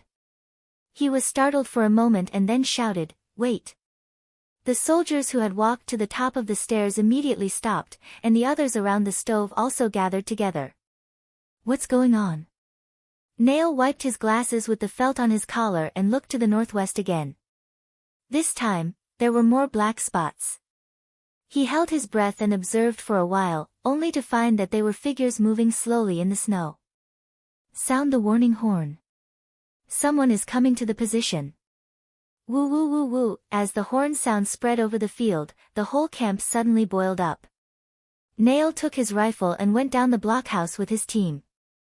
They formed a line of guns around the bottom of the tower and put the barrels on the sandbags covered with snow. Since the trenches had been filled with snow, they could only shrink the line and assist the heavy machine guns to defend. "Are they from the church?" someone asked. "If not them, who else could it be?" The previous veteran muttered unhappily, "Coldwind Ridge has long been abandoned by His Majesty. Only Hermes can come from that direction. I underestimated them. Will there be another bunch of monster-like soldiers? This time, we don't have the support of the artillery battalion." "What are you afraid of?" "I don't believe they can run around in the snow." The veteran spat. "Either you don't wear armor or you fall into the pit and become a target." "Boss, the distance?" "At least 1,000 meters away." Nail looked at the suspicious targets and could not help but frown. "Strange, something is wrong." "What's wrong?" "They don't look like the God's punishment army. Did the church send the judgment army here to die?" Everyone was relieved. If they were just ordinary judgment warriors, it was absolutely impossible for them to rush to them under the crossfire of the machine gun blockhouse. They are not the judgment army either. Not only are they not wearing armor, but even some of their clothes are intact. Nail raised the telescope and was surprised. My God, how did these people come down the mountain? They look like a group of refugees. They could also be scourged disguised as refugees. The veteran shrugged. Hey, where are you going? Chapter 8:26. When he approached the front of the camp, he no longer needed the telescope to see the refugees clearly. There were men and women of different ages. Their clothes were tattered, their steps were slow, and their bodies were weak. They looked even worse than ordinary militias, let alone the judgment army. Nail was even more convinced of his judgment. However, he also knew that the church had a kind of secret medicine that could instantly enhance their strength. Considering that the enemies might use berserk pills, he asked his teammates to set up the gun barrels within the suppressive range of the heavy machine guns. Then he stepped forward and shouted, "This is the border defense line of the Grey Castle Kingdom. No one is allowed to break in. Stop right now and stay where you are. Otherwise, we will open fire." The group of people had obviously seen him as well, and their faces were filled with excitement. Not only did they not stop moving forward, but they also quickened their pace. Nail fired 2 shots into the air and repeated the warning, but it was useless. "Nailhead, come back!" The veteran shouted behind him. "They don't know what a gun is. They won't stop even if you shout yourself hoarse." Nail's heart skipped a beat and he hurriedly shot arrows instead of shooting. This time, the refugees finally responded. However, they only hesitated for a moment and then continued to march toward the position. This time, they even waved their hands to the First Army and shouted something while running. The shouting was so noisy that he could only vaguely tell that they were asking for help. "No, stop!" Nail made the last attempt until he was dragged back to the defense line by his teammates. When the refugees crossed the first row of stakes, the 2 blockhouses burst into flames almost at the same time. The bullets whistled over Nail's head and fell around the stakes, stirring up snow columns and completely drowning out their shouts. A mist of blood suddenly rose in front of the crowd. This time, they finally stopped moving forward. Nail saw that in addition to the refugees who had been swept down, the rest of the people knelt down one after another and prostrated themselves in the snow. Despite the fear on their faces, they did not flee back, as if there were more terrible things waiting for them behind. "Stop! Stop! Stop shooting!" Nail took off his coat and waved it in the direction of the blockhouses at the risk of being hit by stray bullets. It took him a lot of effort to make the machine gun squad release the trigger. Probably because they noticed his strange actions, another 2 squads left the blockhouse area and surrounded the front line. Passing through the smoke-filled position, a squad of 5 people followed Nail and slowly approached the strange guests, who were shivering all over. Even though it was freezing in the snow, they did not dare to move. "Where did you all come from?" No one responded. "Didn't you hear the squad leader's question?" The veteran yelled, "If you don't answer, you'll all be hanged like spies." Sir, said someone at last, we are all from Hermes." "So you are believers of the church?" Nail frowned. "Yes." No, we are not." The man kowtowed again and again. "We were deceived by the church in the past, but now we have realized our mistakes and turned over a new leaf. God doesn't protect the church at all. It's our fault. Please give us something to eat." This sentence immediately caused an uproar in the crowd. "Sir, please, just a mouthful of oatmeal will be enough. My child is dying. The army of the church is chasing us. We have to throw away our luggage. Sir, I haven't eaten anything for 3 days." So they would rather be shot by machine guns than run away. Looking at their haggard faces and more than a dozen corpses with hot blood flowing out of them, Nail felt sorry for them. After escaping from Holy City, going to Grey Castle was probably their only way out. He took out the dry food from his waist pocket and was about to throw it to the group of people, but the veteran grabbed his wrist. "What are you going to do?" "Give them something to eat." "Are you sure? These guys are from the church." The veteran lowered his voice and emphasized, "They are our enemies. But now they are not. Didn't you hear that? They admit that they have been deceived." "TSK, deceived?" The veteran said disdainfully, "When they can't survive, they will even worship the devil as the true god. Compared with the Judgment Army, these guys are just fence-sitters." "Chief, Uncle Sang is right. Maybe the weapons and armors used by the army of the church were made by them. God knows whether they have the blood of the first army on their hands. They deserve it. Who asked them to go against His Majesty? I don't want to give them food." Nail took a deep breath and gestured to his teammates to be quiet. "Listen to me. Before His Majesty came to Border Town, you should know what the situation was like in Border Town. At that time, everyone was more or less deceived by the church. But His Majesty didn't give up on us, nor did He regard us as fence-sitters. Should we spurn them now? Of course, I'm not saying that we should let those who have committed crimes go. Giving them food first and then taking them back for interrogation is the right thing to do. This. And His Majesty once said in the book that the kingdom of Greycastle is a whole. As long as they are innocent and are willing to submit to Greycastle, they should be regarded as the king's subjects instead of being persecuted and ostracized." Nail said in one breath, "If there are innocent people among them and we don't help them, won't we go against His Majesty's will?" After a moment of silence, the veteran grinned and said, "Nailhead, I finally know why Sir Blair elected you as the captain. Those who have been educated are indeed different. In the past, you were the one who couldn't even speak smoothly at critical moments. If Ironhead knew about this, he would definitely applaud you." Obviously, he did not agree with the statement that all those who submit to Greycastle are subjects. However, all the soldiers in the First Army respected His Majesty Roland Wimbledon and naturally did not want to oppose Nail's decision. "But we can't throw food to them directly. That will only cause a fight. Pick out a few who can't stand it anymore and ask them to line up for food." As more and more soldiers surrounded them, Eagle Face, the deputy battalion commander in charge of the garrison in the northern region, also arrived at the front line. This tall man with round eyes and a pointy mouth resembled a gray eagle from the western region. Like Iron Axe, he was also one of the first outstanding hunters to join the militia. "Who can explain to me what's going on?" Nail stepped forward and gave a military salute, briefly telling him what had happened. "Escaped from the Holy City."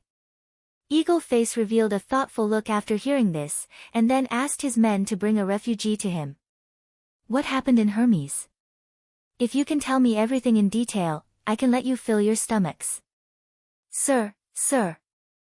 The refugee swallowed and said, "The cathedral of the new holy city collapsed." "What?" Nail was stunned. Even he had heard that the Cathedral of Hermes was the immortal symbol of the church. Before His Majesty's miracle building was completed, the Tower of Babel had been the tallest building built by human beings. At the beginning of the battle in Coldwind Ridge, he had fantasized about following His Majesty into the Hermes Plateau and occupying this legendary tower that could reach the sky. But this magnificent building actually no longer existed. "I heard that there was a big pit under the church and the whole tower had sunk in." The refugee said intermittently, "The Judgment Army blocked the scene, but such a big building disappeared without a trace." Coupled with the earth-shattering noise, everyone knew what had happened. "The church is going to be finished, my lord. God no longer cares about the church. The residents in the periphery have begun to secretly escape.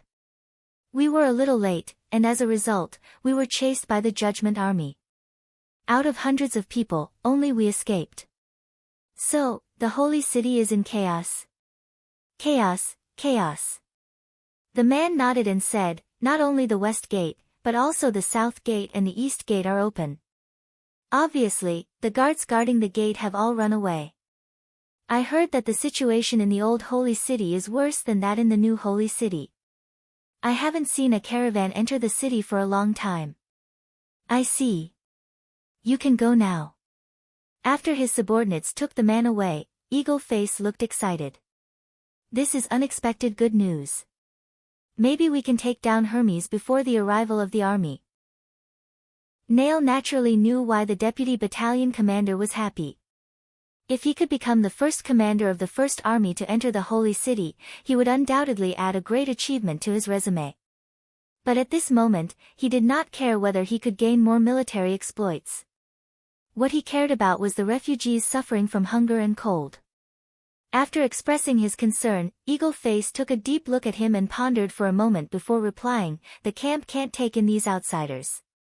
Give them some tents and food, and let them camp in a place where the heavy machine guns can see." Is it on this barren plain? Nail's heart sank.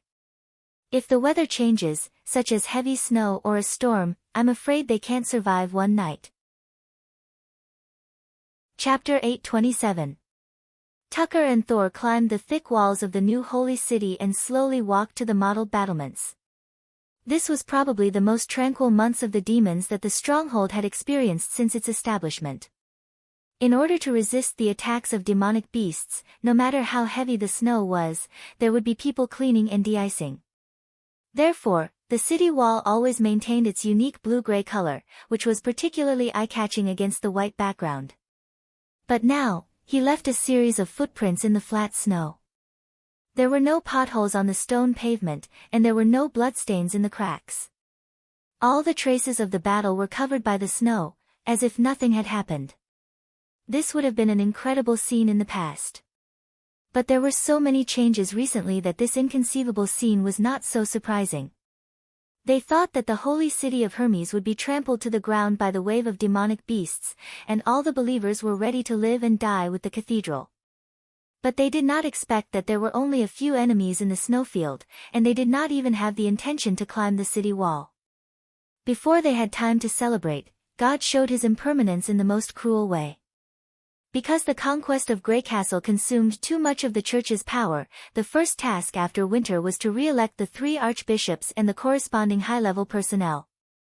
In order to stabilize the order of the holy city and restore the believers' faith in God, many young believers became the backbone of the church. Thor also became one of the interim archbishops because of his previous identity as the Chief Justice. However, just when the situation was slightly better, the cathedral suddenly collapsed on a windless night, and a group of high-level personnel fell into a deep pit in the ground. In an instant, everyone's feeling of survival was crushed. Thor happened to escape the disaster because he was patrolling the camp. No one knew how it happened. Although they had heard that there was a fire in the core area of the cathedral and that it was invaded by demonic beasts, without the permission of the Pope, they could not enter the pivotal secret agency, even if the acting Pope Typhon was missing. It could be said that the collapse of the Cathedral of Hermes had a more serious impact on the church than the crushing defeat of the army. The army's defeat could be attributed to the commander's fault, or it could be attributed to the enemy being too cunning.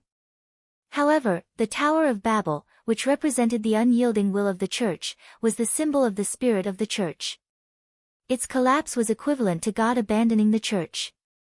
When people's hearts were wavering and the situation was precarious, such an unforeseen event had almost become the last straw that broke the horse's back. Even if he had sealed off the scene immediately, it would be of no use. The residents of the holy city began to flee from Hermes. First, it was a small number of craftsmen and merchants who did not have strong faith. Then, it was the outer city, the inner city. Fear spread like a demonic plague, but there was no antidote that could stop it.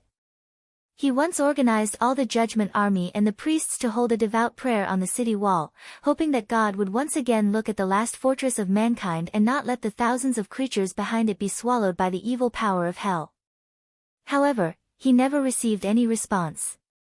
Tucker still remembered the teachings of Pope Maine. If you want to fight against evil, you can only rely on strength. But apart from praying to God, he could not think of any other way to stop the collapse of faith. Your Excellency. So you're here. Suddenly, a woman's voice came from behind him. The troops chasing the fugitives have returned, but some of them have already dispersed, right? Roland turned around and said softly. The one who reported was the surviving commander of the Judgment Army, Farina, who had taken over his mission. On her face, Tucker saw a somewhat familiar shadow. After thinking for a moment, he remembered the warrior of the advance camp who had sacrificed herself for the church. Alicia was one of the few female Judgment warriors. They both had the same unswerving character. Alicia was able to persist in fighting when more than half of her teammates were dead or injured, and when the demonic beasts approached the walls of the cathedral. Alicia took over the heavy responsibility of commanding the Judgment Army when the church was on the verge of collapse, and tried her best to keep the situation under control. Yes, Farina angrily stamped her feet. Those new recruits were simply useless. There were more than 20 of them when they went out, but only 1 or 2 came back. Even if they neglected their training, they couldn't have been killed by the fugitives. If I find them, I'll definitely teach those traitors a lesson. It's inevitable. Tucker sighed. How many Judgment Army soldiers are left? 564 of them. They're now guarding the gate of the inner wall of the Holy City. They should be able to prevent the residents of the inner city from escaping. In addition to the hundreds of God's Punishment Army soldiers who were not trapped in the ruins of the cathedral, these were the last elites of the church. Roland clearly knew that it was impossible to stop the demon's attack with just these few people. The destruction of the human race was already a foregone conclusion. Regarding this extremely powerful enemy, he had heard from His Holiness Maine. All the efforts of the church were to protect the human race when the doomsday came, so that the fire of continuity would not be extinguished. That was why there were such powerful warriors as the God's Punishment Army. But this alone was not enough. Before the arrival of the war, the church must unify the 4 kingdoms and integrate the power of the entire human race to have a hope of winning. Now that there was no hope left, what was the point of everyone still holding on to this plateau stronghold? There was indeed not much he could do, but for these more than 500 people, it might be a kind of relief. Let's go to the east, Tucker said. Whether to the kingdom of Everwinter or the kingdom of Wolfheart, try to get as close to the coast as possible. We can build the new holy city there. In this way, even if the demons attacked the 4 kingdoms, you could take a boat from the port and escape to a farther place. If you're lucky, you can live a safe life before the destruction of the human race. Leave the Hermes? Farina was stunned. But Your Excellency, if we leave, who will fight against the demonic beasts? If the demonic beasts enter the hinterland of the mainland through the Big Gap, it's also a crime committed by Greycastle. The church's top priority is to preserve its strength. The cathedral can be rebuilt, but the believers can't bear the loss. When the demonic beasts become a disaster in the 4 kingdoms, people will remember our strength again. The demonic beasts don't matter at all. They're not the real enemy. The fatal threat comes from the depths of hell, and you can't do anything about it. The last thing I can do is to keep you away from the battlefield as much as possible. In order to protect the human race, you've done enough. Farina frowned and said, those who are determined to stay here are devout people who are willing to live and die with the holy city. I'm afraid they won't agree to abandon the Hermes. The holy city is where you are now, child. They'll agree as long as you persuade them. Tucker paused for a moment. And this is also the order of the acting pope. Protect yourself and continue the church. Do you understand? The refugees would soon spread the news, and at that time, the king of Greycastle would probably be ready to make trouble again. I understand, Your Excellency, no, Your Holiness. Farina bit her lip, clenched her fist in front of her chest, and bowed to him. At this moment, the grey sky suddenly had a touch of dusky yellow. He turned around and saw a crack in the clouds. The orange-red setting sun was slowly revealing itself, casting rays of light onto the pure white snowy plains. This is the end of the months of demons? Farina showed a hint of joy. Yes, the snow will melt soon. Let's hurry and tell everyone. If we start preparing now, we can leave in 2 or 3 weeks. Yes, then I'll take my leave. She nodded and ran toward the inner city. At this moment, the bell that announced dusk came from the holy city. The 9 bell tolled not only to announce the time, but also the time when the believers closed their eyes and prayed to the gods. But Tucker and Thor did not pray, because the gods could no longer hear them. He took off the crown on his head and put it on the battlement. Then he climbed up the city wall and looked at the sunset in the distance. If he wanted these people to completely abandon the Hermes, he still had one more thing to do. But Tucker did not mind, because in this way, he could stay with his companions who had fought side by side. This dusk was not only the sunset of the church, but also the sunset of all human beings. He closed his eyes and leaned down. Farina heard a slight crash behind her, as if something had slipped into the valley. She looked back and saw that there was no one on the city wall. Chapter 828. This time, the months of the demons lasted for nearly 5 months. When the dark clouds dissipated and the warm sunshine reappeared over the western region, spring was already half over. An urgent task was placed in front of Roland. That was spring plowing. Launching a war to conquer the southernmost region during the months of the demons, when other forces found it difficult to move forward, would save a lot of time and enable them to carry out the unified strategy with ease. However, it would also consume a lot of food. Due to the rapid population growth, the border area's granary was empty for the first time. Roland secretly felt lucky that the first thing he did after annexing Longsong's stronghold was to hand over the Golden One's seeds cultivated by Leaf to Perot and order him to promote the improved crops. Otherwise, the months of the demons would be really difficult. The cement ships that traveled between the border area and Longsong's stronghold formed the lifeline of the First Army. A large number of wheat-ground pancakes were distributed to the soldiers fighting in the front line by shipping. Therefore, the day after the Victory Day celebration, Roland held a spring plowing operation conference. Not only the Ministry of Agriculture, but also the entire City Hall, including the second-class officials of the Longsong area, the District Governor Perot, and the Fallen Dragon Ridge Governor Spear were all summoned to Neverwinter Castle. Among them, Spear Passy was flown here directly by Maggie. When she landed, her cheeks were pale, and when she saluted Roland, she complained a lot. Car Kant, the lord of the northern region, was represented by his daughter, Edith, and his second son, Cole.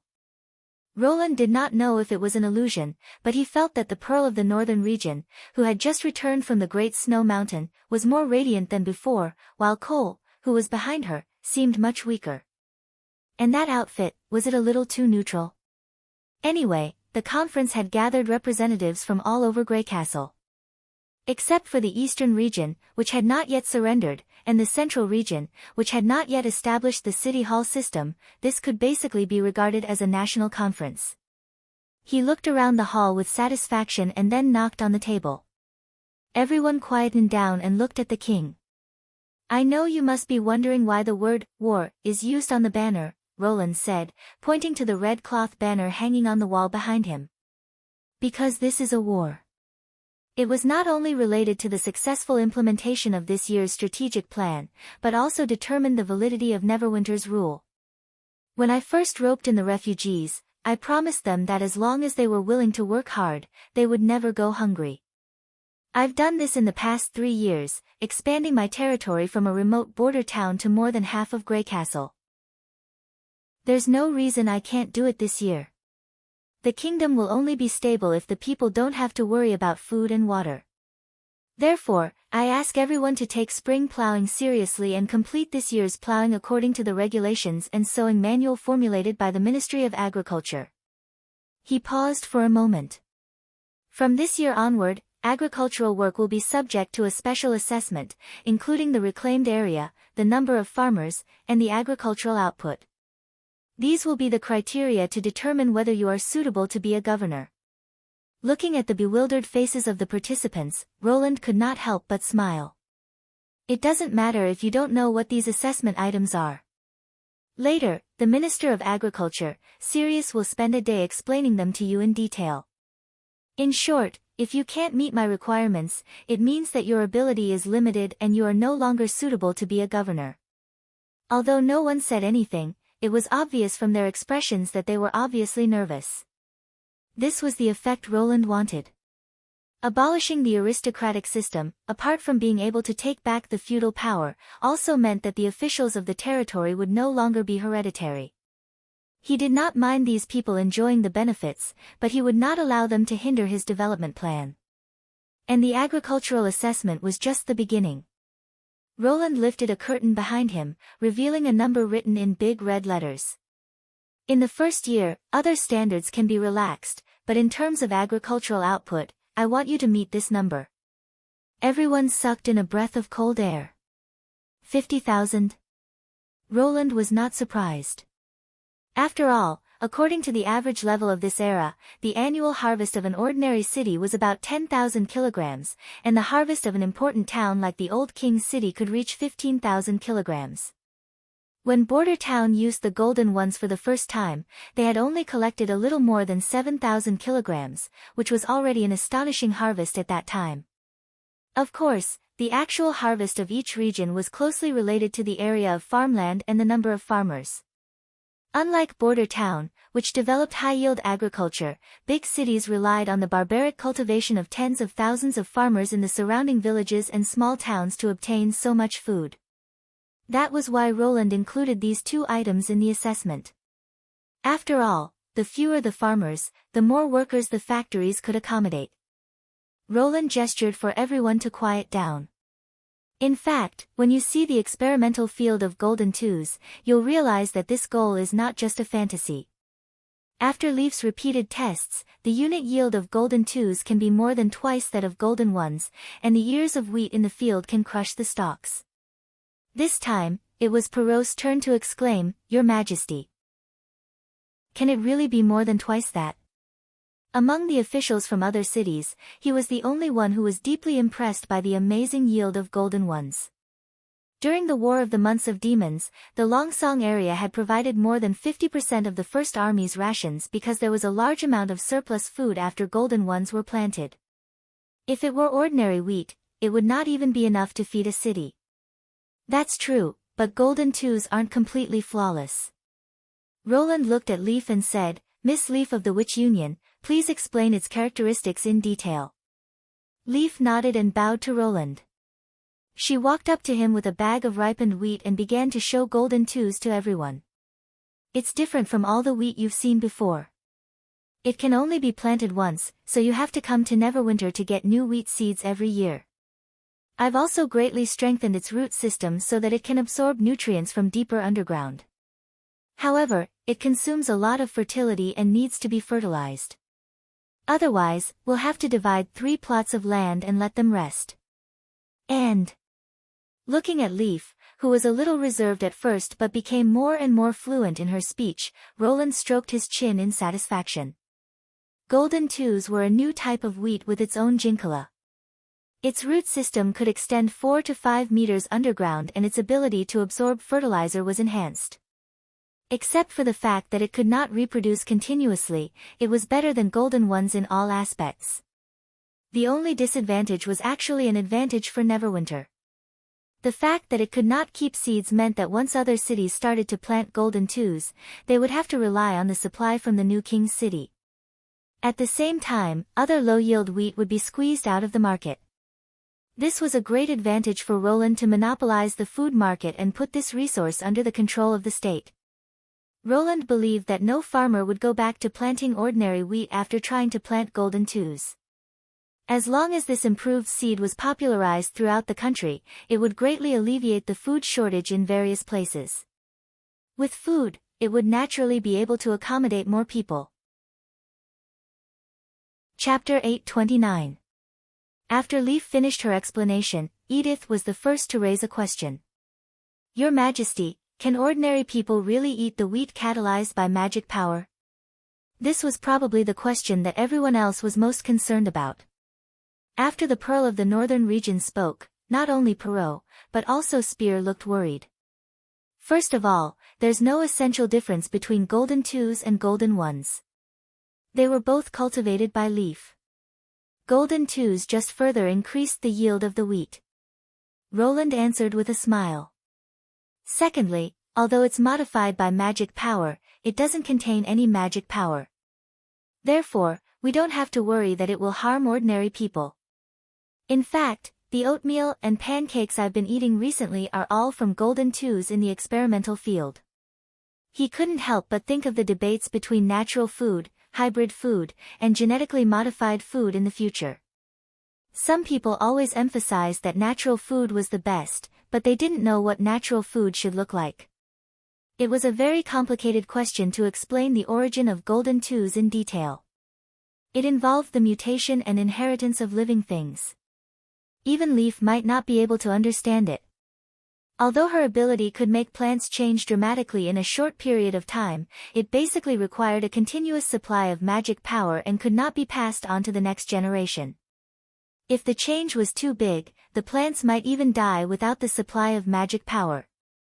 Therefore, when Leaf cultivated the golden wheat, her main role was to promote mutation and accelerate its growth. She selected the ones with characteristics that were more suitable for cultivation and eliminated the inferior ones.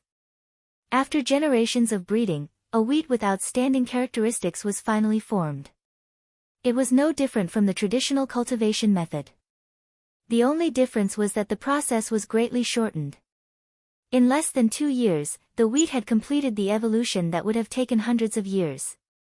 Roland had seen the original watermelon before. It was a fist-sized, hard-shelled fruit sack with a few pieces of yellow pulp in it. At first glance, it looked like an orange. In the 17th century, the flesh of the fruit turned red, and it grew a lot bigger.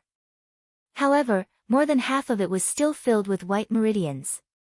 If one used a spoon to dig, it would probably be emptied in 4 or 5 strokes. In addition, the fruits and crops that people were familiar with looked very different from the past. In fact, not only plants, but animals were also different. The most typical example was the dog, a type of pet that did not originally exist, but was transformed from a wolf under the influence of generations of humans. Therefore, the so-called natural food was the result of repeated artificial screening. If it really returned to its original appearance, it would be very difficult to eat. And it wasn't just humans. Any species, from mammals to microbes, were constantly changing their surroundings. From Roland's point of view, there was no difference between humans building a power station and yeast fermenting bread.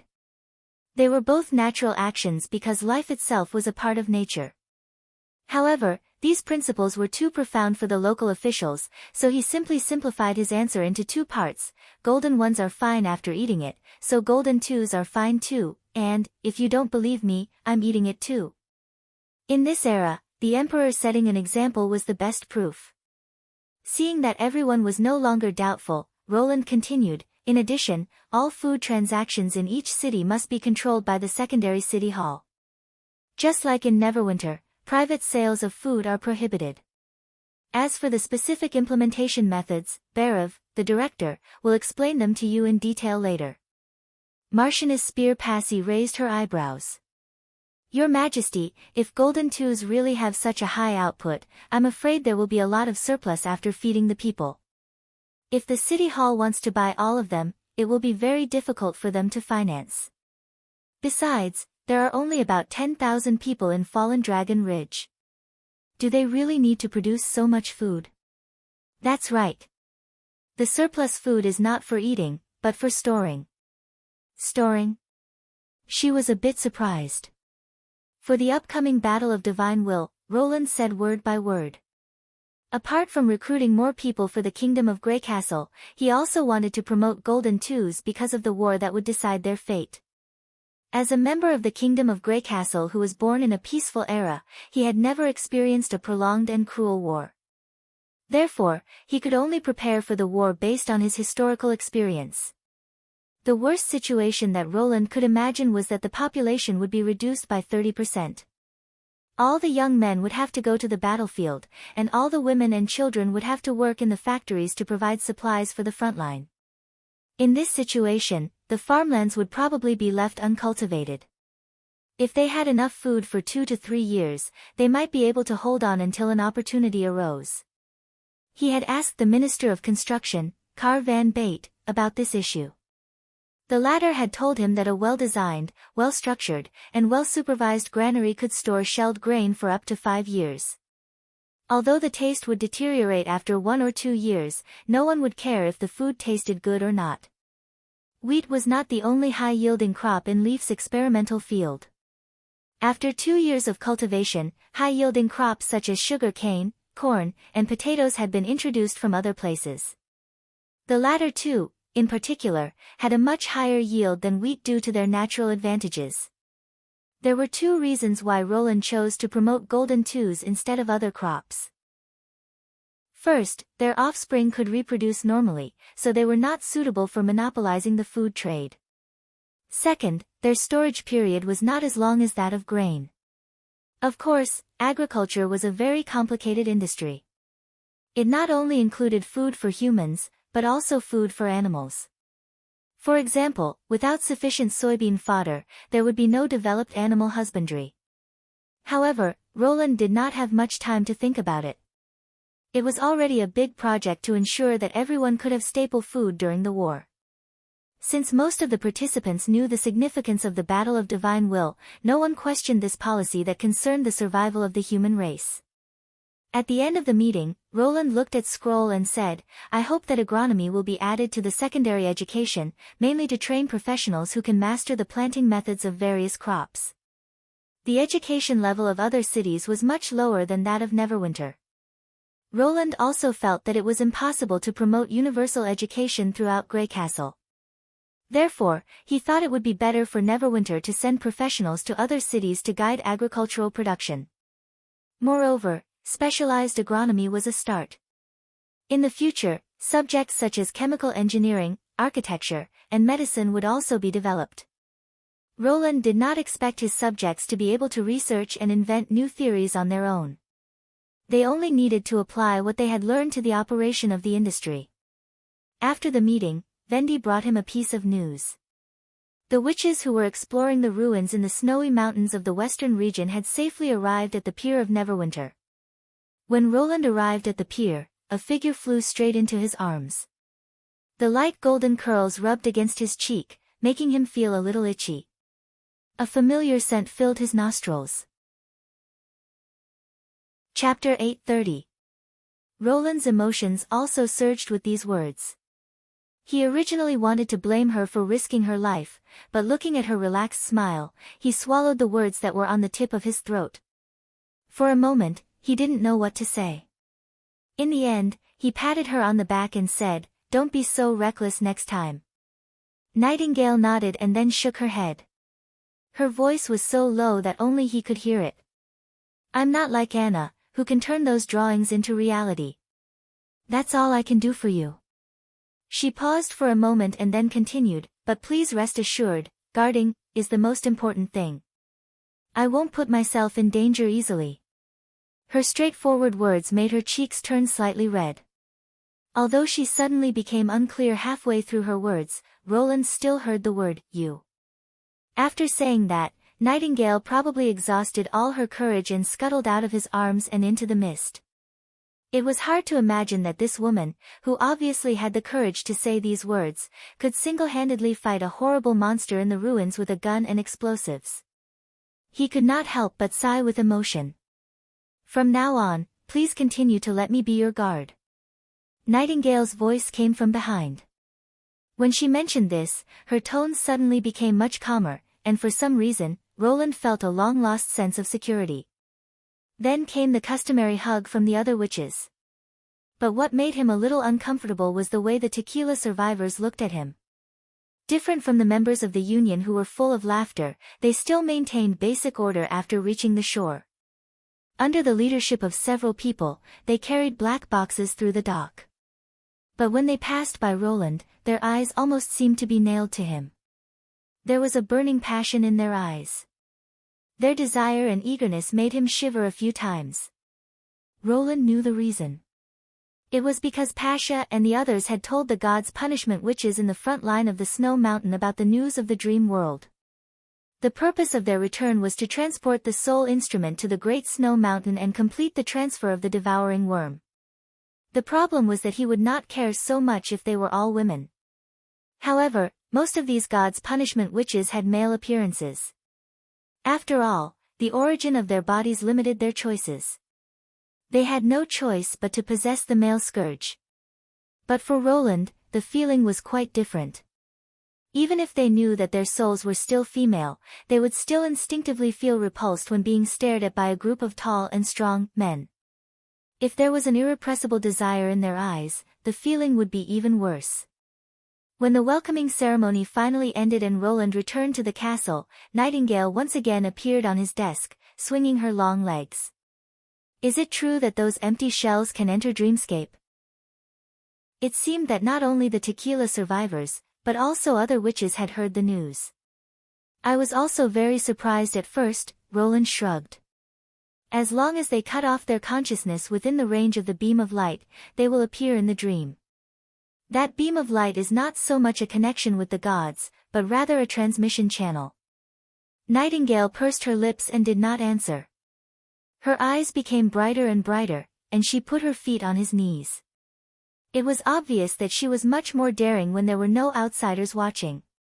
No. Roland immediately vetoed. I know what you are thinking. You want to transform yourself into a god's punishment witch and then enter Dreamscape. I won't allow you to do that. Unlike Anna, Nightingale was obviously impulsive. He had already experienced this before, so when he realized what she was thinking, he immediately shouted at her to stop her from thinking. If he did not do anything, she might really do it. But It's not a problem, Roland said without hesitation. Entering Dreamscape doesn't mean that my consciousness is integrated into them, nor does it mean that they can exist in the world forever. It's just an imitation of a strange world, and it's also being eroded by unknown forces. Maybe one day it won't exist anymore. And even if I enter Dreamscape every day, it will only be for a short night. What about other times? Are you going to live with a shell that will never feel anything? Nightingale lowered her head and was silent for a while. I just heard that they can go to a place that only you have seen, and I think it's too unfair. Roland was amused by her indignant tone. The price they have to pay is unimaginable. Living without feeling anything is more terrible than an invisible cage. Even the Dreamscape is just a little compensation. You don't have to envy them. And what happened to staying by my side is the most important thing. He imitated her tone and said, I don't want a bearded scourge to stay by my side all day. Nightingale immediately turned her head away in embarrassment. I know. I didn't say that I have to possess an empty shell. You said it yourself. Roland smiled. Do you want a chaos drink? She immediately turned her head back. Yes. Well, it's really easy to understand. He took out a bag of fragrant dried fish from the drawer and placed it on the table. He then opened a bottle of a new sky blue flavor drink and filled Nightingale's glass. Thank you this time. I heard from Agatha that if you hadn't severely injured that monster, everyone would have been in danger. Nightingale drank the drink in one gulp and let out a long breath. She then picked up a piece of dried fish and rubbed her nose. There's nothing to thank me for. You're being too polite. I'm not being polite. Roland shook his head. If the exploration team of the Witch Union had been annihilated, it would have been an irreparable loss to Neverwinter. So, your contribution is as important as Anna's. It's just that we each have our own strengths. Do you understand? After hearing these words, Nightingale could not help but raise the corner of her mouth, but as if she did not want him to see through her thoughts, she hurriedly chewed on the dried fish to hide her joyful expression. Ah. Right, you said that the dream world is being eroded by an unknown force. What's going on? Will you be in danger? Faced with such a blunt way of changing the topic, Roland laughed inwardly. He did not expose her and continued to say, it's a long story, but there's one thing I'm sure of. No matter what happens to that world in the end, it won't affect me in reality. As long as I don't want to enter the dream world, the beam of light won't appear. As for the unknown force, Roland had said that the Martialist Association would organize new entrants to understand the true nature of the world sooner or later. No matter what she was referring to, he had to see it to know. Chapter 831. The Olympiad math itself was not important. What was important was the sign it represented. During his initial exploration in the dream world, he was sure that the books he had not read were all blank. Most of the books in the bookstall and the library only had one cover. He even guessed that these covers came from a corner of his memory. If he had never seen them before, perhaps the books themselves did not even exist. However, the Olympiad math textbook on Zero's desk overturned his conclusion. Why did he not notice anything strange at the beginning? Did he miss something in the first 2 or 3 months of exploration, or did this change happen later? If it was the latter, then it was worth pondering. If Olympiad math could create something out of nothing and gradually recover, then what about other books, or in other words, everything he had never seen before? Obtaining the strange power, eliminating the fallen evils, liberating the force of nature. What was the connection between all these? Could it be the cause of the world's change? These were all questions that Roland desperately wanted to find the answer to. Your Majesty. Nightingale's voice suddenly interrupted his thoughts.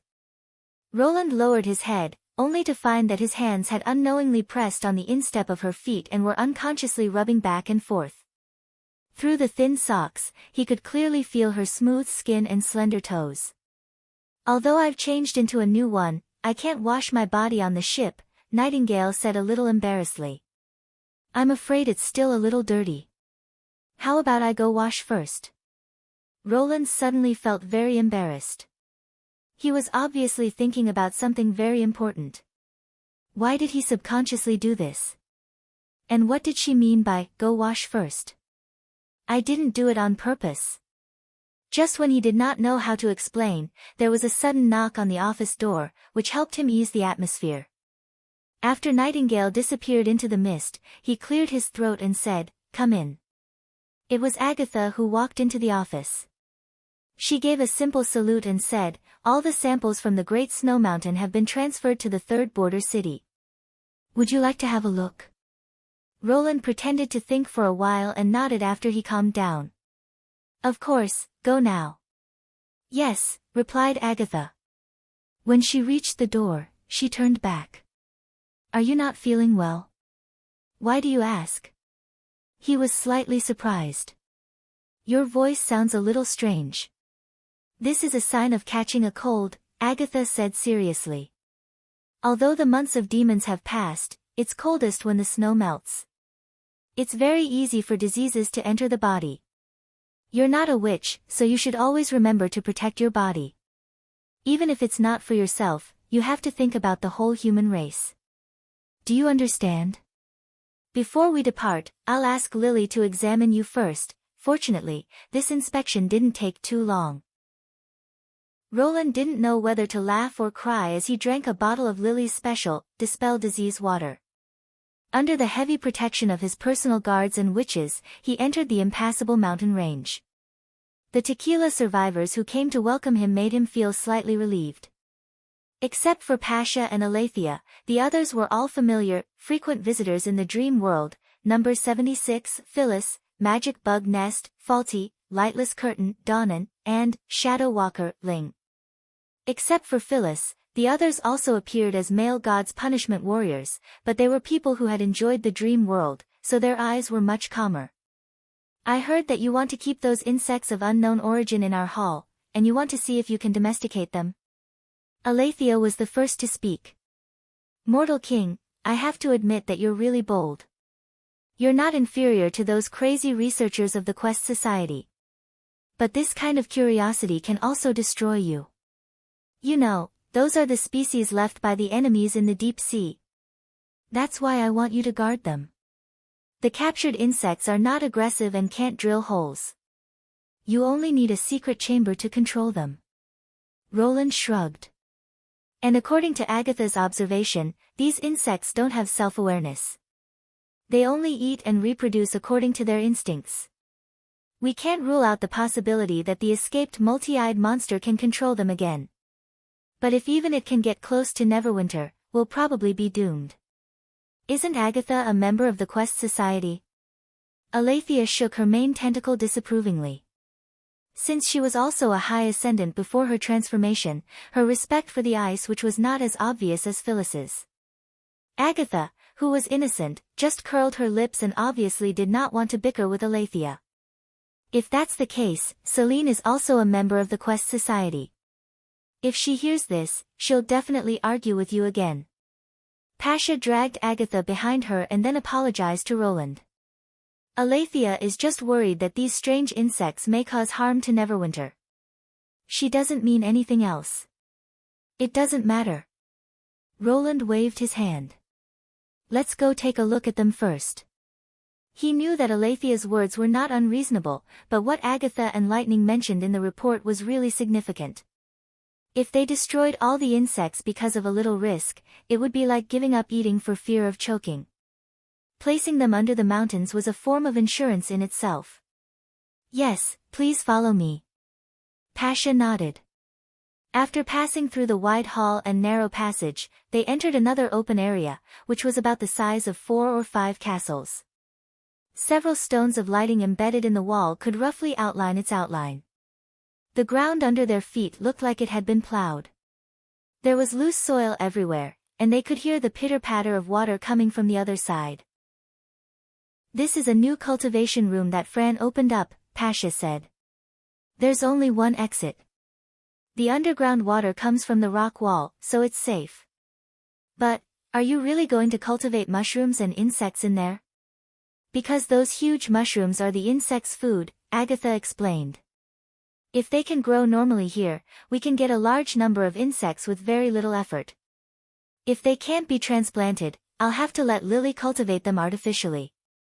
Roland regretfully thought that it was a pity that the mushrooms in the Snow Mountain ruins were poisonous and could not be eaten. Otherwise, with the huge size of the underground mushrooms, they could become a high-protein food that could replace meat. Why do you need so many insects? Phyllis asked curiously. If it's just to study them, wouldn't it be enough to keep a few in captivity? They may be of great use to the development of Neverwinter. Roland motioned to Agatha. If the report is correct. The latter nodded. She found a strange insect lying on a mushroom and dragged it to the ground. She then summoned 2 icicles and nailed it to the joints of the insect's head and waist. Chapter 832. As the ice which had described it in her report, it looked like a hairless spider or an ant with a big belly. Its upper body was slender and clearly segmented, and its lower body was swollen and about the size of a grown man's torso. Obviously, this was not the insect's limit. Its abdomen had to expand to at least 2 or 3 times its normal size in order to envelop the entire mad demon. According to the photos sent back from the scene, when the mad demon was contained, its head would be buried in the ground, leaving only its bloated belly exposed. At first glance, it looked like a large, mature insect egg. Did you kill it? Phyllis asked. It's convenient. Although it's not aggressive, it can run away quickly. Agatha condensed the ice into a slender blade and cut into the insect's abdomen. Immediately, a milky white liquid with a slightly fishy smell flowed out. This kind of mucus has a certain antiseptic effect. Under normal circumstances, it can flow freely, but after a long time, it will slowly solidify and turn into a substance like egg white, she explained. And then eat it. Farty could not help but frown. Although I've never eaten it before, I don't think it tastes too good. Agatha shook her head. The key lies in another kind of body fluid. This time, she busied herself for half an hour before she completely removed the skin on the back of the insect and pulled out a sticky green organ. It looks a little like a gallbladder, Phyllis said excitedly. But it's not bile. Agatha carefully cut a small hole in it and squeezed 2 drops of dark green juice out of the slime that had accumulated on the ground. She then summoned 2 icicles again and quickly stirred the slime. The next step is the key. Roland held his breath and carefully watched the preservative change. Soon, the liquid began to thicken, and the ice witch's stirring became slower and slower. About 2 or 3 minutes later, the icicles that had been inserted into the mucus could not be separated anymore, as if they were tightly bound together by something. He stretched out his finger and pressed the surface of the mucus. It had turned into a soft gelatinous substance, but after a few millimeters, he could not move any further. "This is..." Phyllis exclaimed. "Bio-rubber," Roland said with a hint of excitement. "This is the thing that immobilized Fran." From the first report sent by Agatha, he had noticed the strange properties of the relic crawlers. At first, he thought it was similar to the ability of spiders to spin silk, but as the follow-up reports arrived, he found that the solidified mucus had excellent elasticity and toughness, comparable to rubber. Not only could it be cemented on the surface of objects, but it could also be shaped into any shape before solidifying. These 2 points alone made it practical. Roland had been sending people to look for gelatinous plants. He believed that as long as he found a sample, Leaf could transform it into a high-yield crop that could be grown on a large scale. However, there was no definite information about rubber trees or rubber grass. Even in the Kingdom of Dawn, which was rich in species, no one had heard of such plants. Therefore, whenever there was a need for elastic materials, they could only ask Soroya to solve it.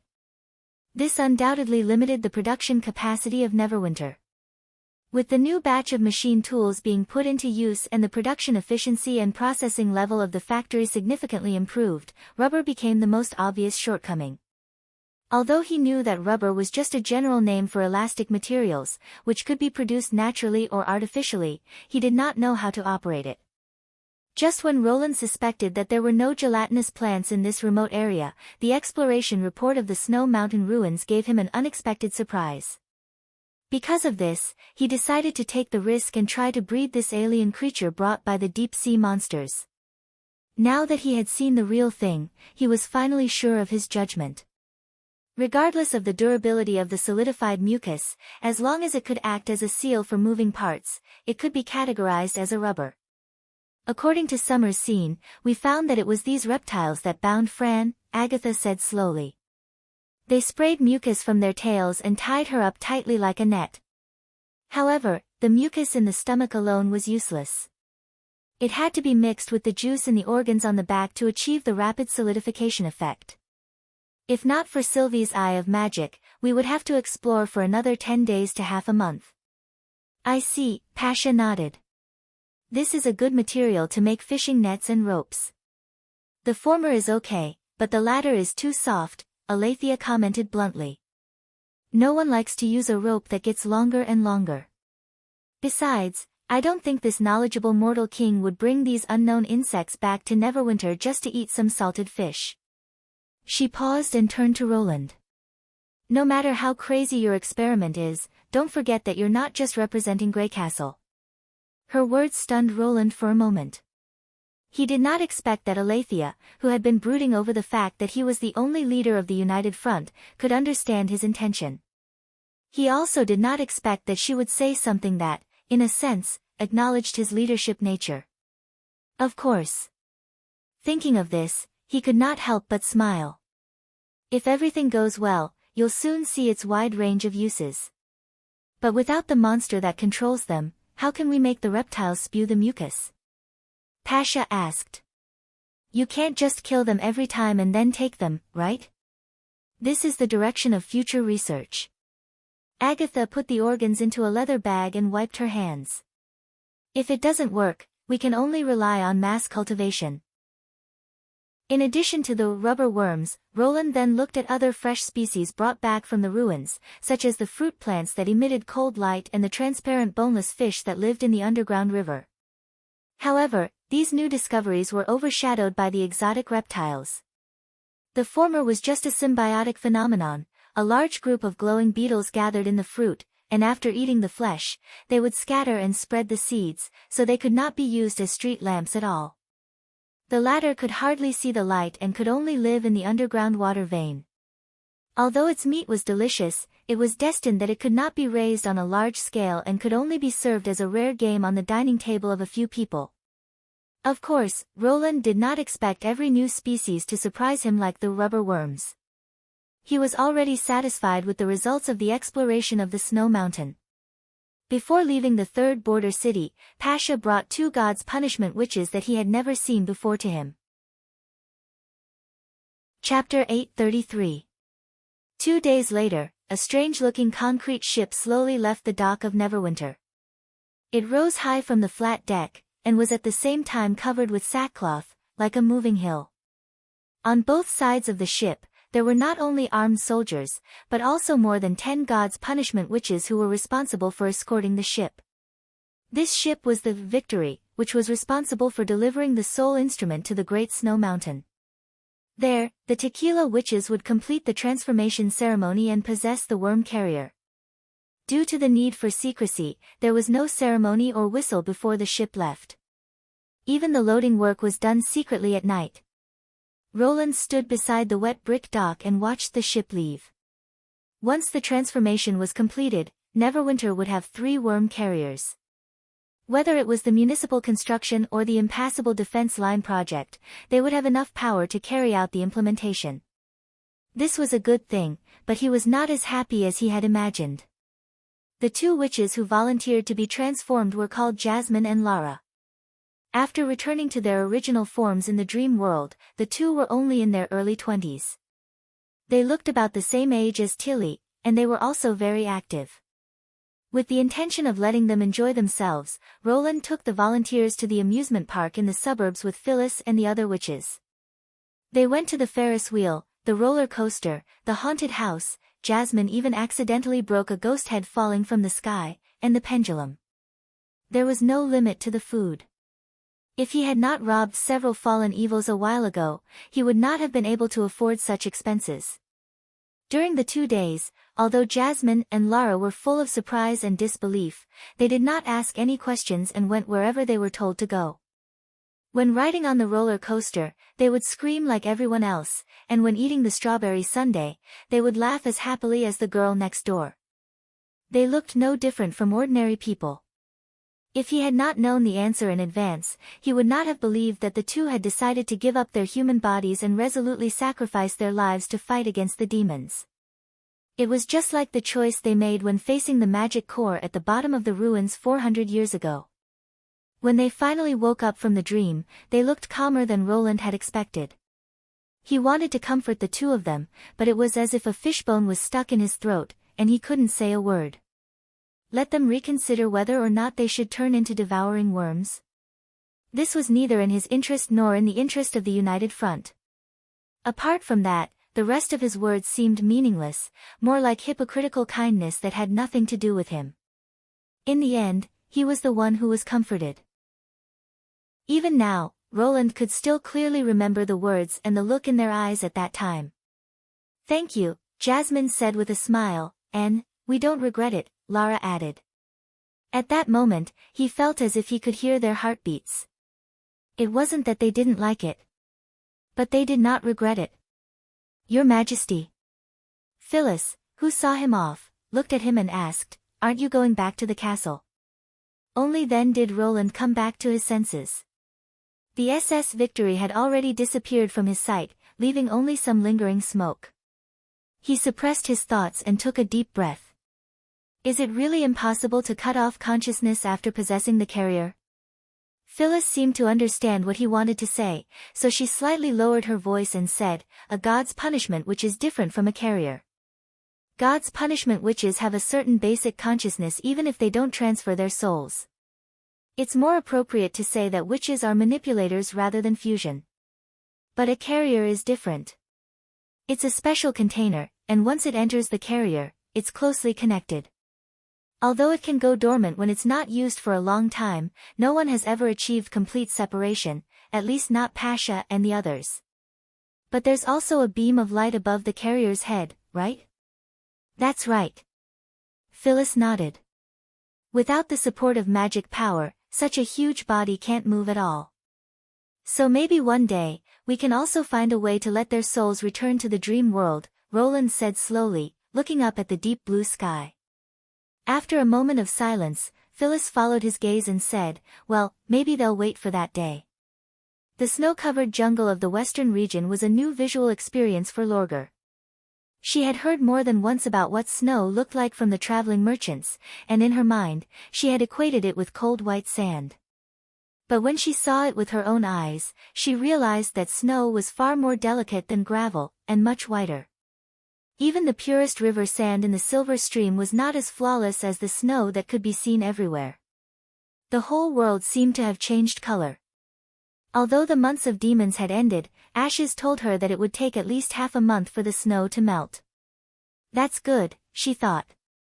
In this way, I can see a pure white snow city. During the voyage, there was almost nothing they could do.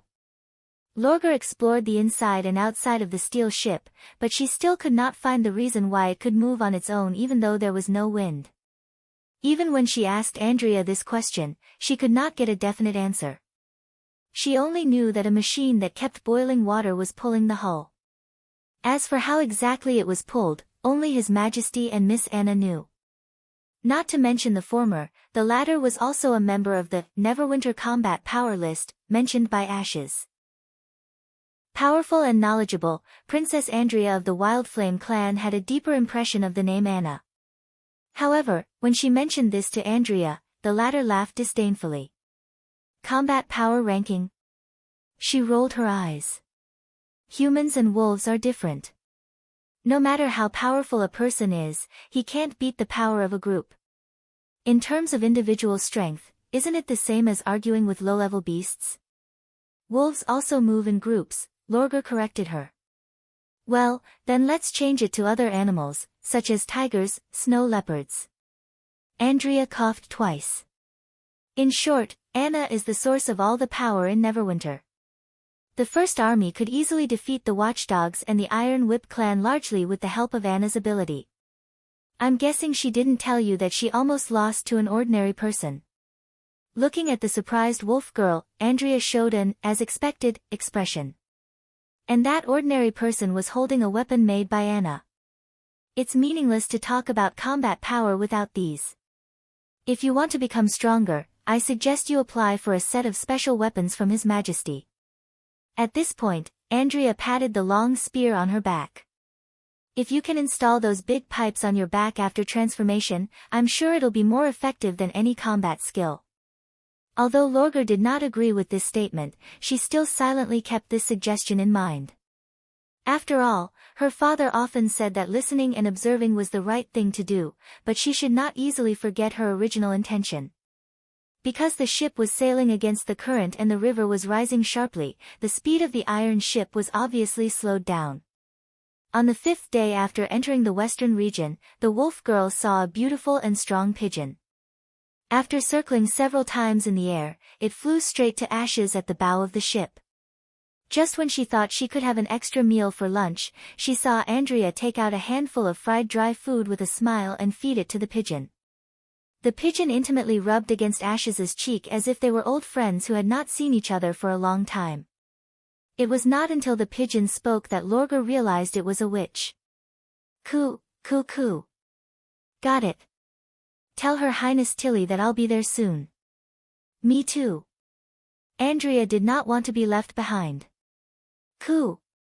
The pigeon nodded and then spread its wings, quickly disappearing in the northwest direction. She is? Lorgar asked. Maggie, a witch who can transform her whole body like you. Ashes turned around. So that's how it is. Wait, huh? Didn't they say that Maggie would transform into a fierce and ugly giant beast with wild strength? Why is it a pigeon? Chapter 834. Accompanied by a low whistle, the Roland steadily docked at the pier. Probably because the ship was named after the chief, when Lorgar walked down the pier, she found that all the people on the pier stopped and raised their right hands in the direction of the big ship. And the soldiers of the First Army on the ship responded with the same gesture. It should be a special etiquette. However, it was different from the etiquette she had seen before. It seemed that neither side was in a lower position. Whether it was saluting or receiving, both sides were equal. This was a little difficult for her to understand. If both sides were of the same status, why did they have to salute? In her opinion, whether it was a kneeling salute or a fist-clenching salute, there had to be one side receiving the salute, so that it could express respect and obedience. She also noticed that even the children playing by the pier made the same gesture and stuck out their chests. During this process, not a single person's expression was one of humility or unwillingness. Everyone's eyes were filled with joy and vitality. Through this etiquette, they seemed to have completed an indescribable communication. This is a military salute. Ashes took the initiative to speak. At first, I didn't understand why they did this. I thought Roland Wimbledon forced its subjects to do this, but later I found it was not what I thought. Lorga raised her eyebrows in surprise. It has nothing to do with the ship called Roland? Yes, as long as a ship carrying the First Army docks, they will raise their hands spontaneously to salute, because it means that another group of family members has returned safely. But they don't look like a family, Princess Andrea said hesitantly. If it was a family member, shouldn't they be more excited? Moreover, the soldiers were mostly men, and there were only a few women on the pier. Did each of them happen to have a brother?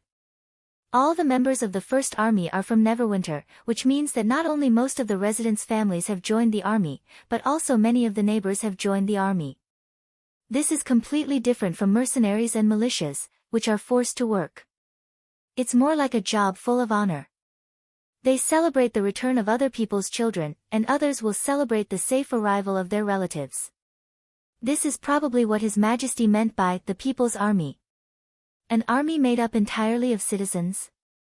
The wolf girl wore a thoughtful expression and followed the witches into Neverwinter. The first impression she had of this city, which was known as the new capital of Greycastle, was its tidiness.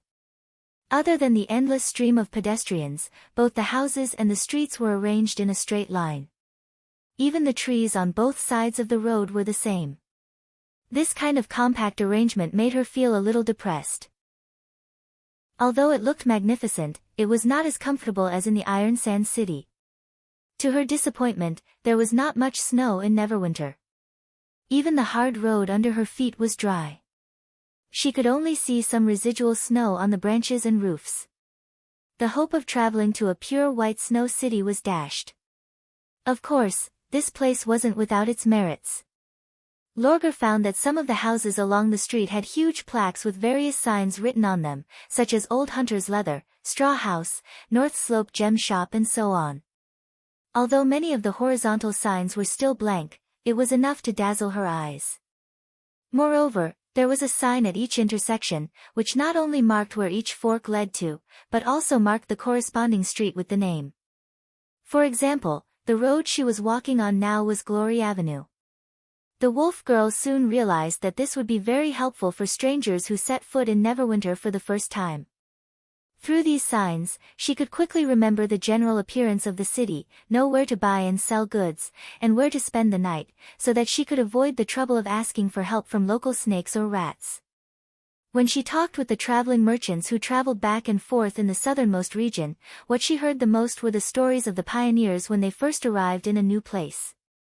The unfamiliar city was always full of hardships and frustrations. When they exposed their identity as outsiders, in a sense, it was equal to putting themselves in a vulnerable position. Such a small gesture greatly facilitated newcomers. Even she felt an inexplicable sense of familiarity when she saw the road signs, as if the city was welcoming her. Perhaps because of this, the bustling and busy streets in front of her also seemed natural. Unfortunately, Lorga didn't have much time to appreciate this strange city. Ashes quickly took her into the Lord's castle. After waiting in the hall for a while, a guard brought a reply from the King of Greycastle. "Come with me. His Majesty has agreed to see you." Somehow, Lorga suddenly felt a little nervous.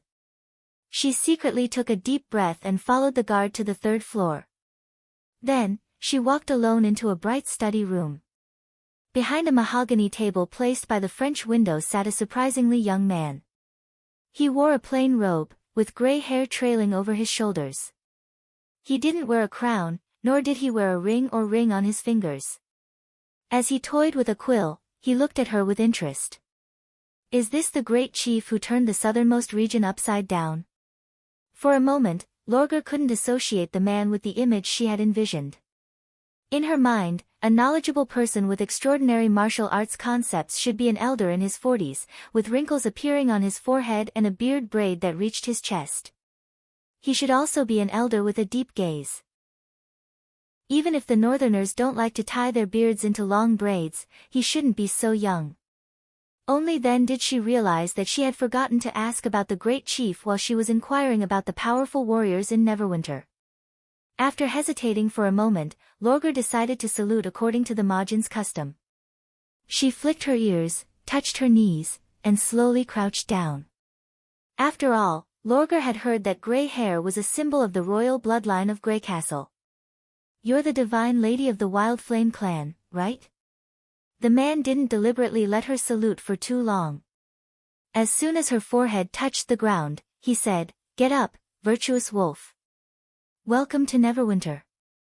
I'm Roland Wimbledon, the king of Greycastle, and of course, your great chief." Virtuous wolf? Lorgar frowned secretly. What kind of name is this? Is there a difference between a wolf and a virtuous wolf? But she quickly stood up as if she hadn't heard the words. "My name is Lorgar Burnflame, your majesty. As for the title of divine lady, since we're here, it's more appropriate to call her a witch. In addition, my father Gwels Burnflame asked me to pay tribute to you on behalf of the Wild Flame clan. May your rule last as long as the oasis." But this time she didn't get an immediate response. Chapter 835. This made Lorgar's heart sink. She also knew what her body looked like. When she was in Iron Sand City, she had heard a lot about wolf-shaped monsters, half-orcs, forsaken people, and so on. At that time, she was the head of the clans, the third princess. These words were usually spread behind her back, and no one dared to mention them in front of her. But this was not Iron Sand City, and she was no longer the princess of Wild Flame. Without the protection of the clans, she would soon have to face these harsh words alone. "Your ears, and your tail, are they real?" The great chief looked like he wanted to say something, but in the end, he could not help asking. "Do they need magic power to maintain them, or have they become a part of your body?" Lorgar bit her lip, lifted her hair, and showed one side of her empty cheek. The place where her ear should have been was now flat and smooth. The answer was self-evident. "I can't take them back, your majesty. Although they look weird, they are my real appearance. I don't want to cover up these defects. If you ask me, I'll try to reduce the time I'm exposed to the public so as not to scare them." Although she had made the decision to face herself, she still felt a sense of inferiority at this time. The divine lady was originally regarded by the Majins as the combination of strength and beauty. She was the pride of each clan and was almost unanimously sought after by the young warriors. However, she was an exception. Not only was she ignored after her awakening, but there were also rumors in the clan that questioned her. This was why her father was determined to let her take over the position of chief. Lorgar put all her energy into combat training. She usually pretended to be indifferent, but after hearing too much about it, she would be affected. Of course, these were all within her expectations. Since she had chosen the path she wanted to take, she would not give up easily no matter what obstacles she encountered. The unstoppable sand path in the dream had already pointed her in the right direction. Thinking of this, the wolf girl could not help but straighten her chest. "Weird?" The great chief smacked his lips. "Why do you say so?" "Huh?" Lorgar, who had secretly prepared herself, was stunned. "Not because. It's not like the ears of ordinary people." Roland shrugged. "Ordinary people don't have magic power.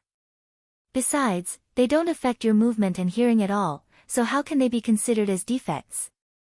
At most, they can be considered as a physical characteristic, and a very interesting one at that. Don't you think that these ears look very beautiful?" "Ahem, your majesty, please watch your words." At the same time, a woman's voice came from behind her. Even though it was very soft, she still heard it. However, Lorgar's attention was completely focused on the great chieftain's words, and she had no time to care about anything else. "Beautiful?" She felt that it was impossible to use this word on herself. For a moment, she didn't know what to say. Most of the emotions that she had been brewing unknowingly dissipated, and she felt a warm current rushing to her cheeks. How could a half-human, half-beast be beautiful? In short, I won't ask you to cover it up or wear a hood when you go out. You can do whatever you want. Roland continued, maybe some people will criticize you, but as time goes by, they'll gradually accept it. At worst, you can ask Soroya to draw a series of comic books about you, or join the Star Flower Troupe to perform a play. After all, becoming an idol is the best way for people to quickly become familiar with you. Comic books? Star Flower Troupe. Idol? Lorgar felt that her brain could not work. She could only stand there in a daze, unable to say a word. Fortunately, at this time, the great chieftain finally returned to the original topic. By the way, I heard from Ashes that you're here to fight against the demons. The wolf girl breathed a sigh of relief. At the same time, I'm here to hone my skills, Your Majesty. I heard that there's a witch in Neverwinter named Miss Nana who can heal wounds left in battles, which is very important for a warrior. You should know that it's every warrior's dream to accumulate combat experience without any worries. Of course, in addition to fighting against those powerful enemies for you, I'll also pay for your treatment in full. I see. Roland nodded. If you're willing to join the Witch Union, you'll have a great chance to fight against them in the future, but I prefer to fight alone, Your Majesty, Lorgar interrupted softly. Like a mercenary, I don't want to be distracted by anything other than fighting. She knew that these were just excuses. The real reason was that she did not want to pledge allegiance to the great chief before she fully understood the Northern Kingdom. She did not forget that she was a Sand Nation. If the great chief could not keep his promise in the Land of Fire, the Sand Nation moving south would sooner or later be separated from Grey Castle. If that happened, the king of Grey Castle would become her enemy, so she could not make a rash decision. Really? Roland thought for a moment and then spread out his hands with a slight regret. Then I can't agree to your request. Why? Lorgar asked in surprise. In her opinion, a skilled mercenary should be in high demand anywhere, not to mention that she did not even talk about the cost. Not only would he fight for free, but he would also pay for treatment at his own expense. This was a free gift, but he refused it. How could it be possible? Because what we're facing is a full-scale war, not a small skirmish between a few tribes. Was he saying that the battles of the Sand Nation were all child's play? Lorgar suddenly felt a rush of blood to her head. She raised her tail and was about to refute, but the great chief suddenly changed the topic. You should have fought with Ashes, right? How's her strength? The wolf girl suppressed her dissatisfaction and replied angrily, very powerful. Even in the southernmost region, she's a first-class warrior. This is the power of an extraordinary, Roland said slowly. And there's an even more incredible transcendent. The latter completely breaks through the limits of the human body, and there's no longer any hindrance in their growth. They're worlds apart from the extraordinary. Transcendent? Lorgar could not help but be attracted by what he said. What kind of realm is that? Even Ashes can only look up to it. Chapter 836. Lorgar could not remember how she got out of the castle. She stood on the street in a daze, watching the people passing by hurriedly. This meeting was completely out of her expectations, in every aspect. According to her expectations, the great chief would first reject her because of her weird half-human, half-beast appearance, the mean king would directly show his disgust, and the shrewd one would remain expressionless. However, when she stated her intention, the great chief's attitude would change. After all, a free warrior could never be too much, not to mention that she had promised to help Neverwinter fight against the demons. Who would refuse such a good deal with no harm? Then she would live in the castle district, or be treated as a clan guest in a hotel in the inner city. Later, through Ashes, she would gradually get to know more witches, especially those who were good at fighting, including Miss Nana. Although not everyone would pay attention to her, there would always be people like her who hoped to improve their skills by sparring with different opponents. This kind of sparring was beneficial to both sides, at least it was much more effective than beating sandbags. When everything was ready, she would go to the place where the demons haunted and begin to challenge herself. According to Ashes, these enemies were hiding in the uninhabited northwest wilderness. However, she was not afraid of surviving in the wild, nor did she care how well they hid. Wolves were the masters of the wilderness, and their extremely sensitive hearing and smell could help her find the enemy's lair.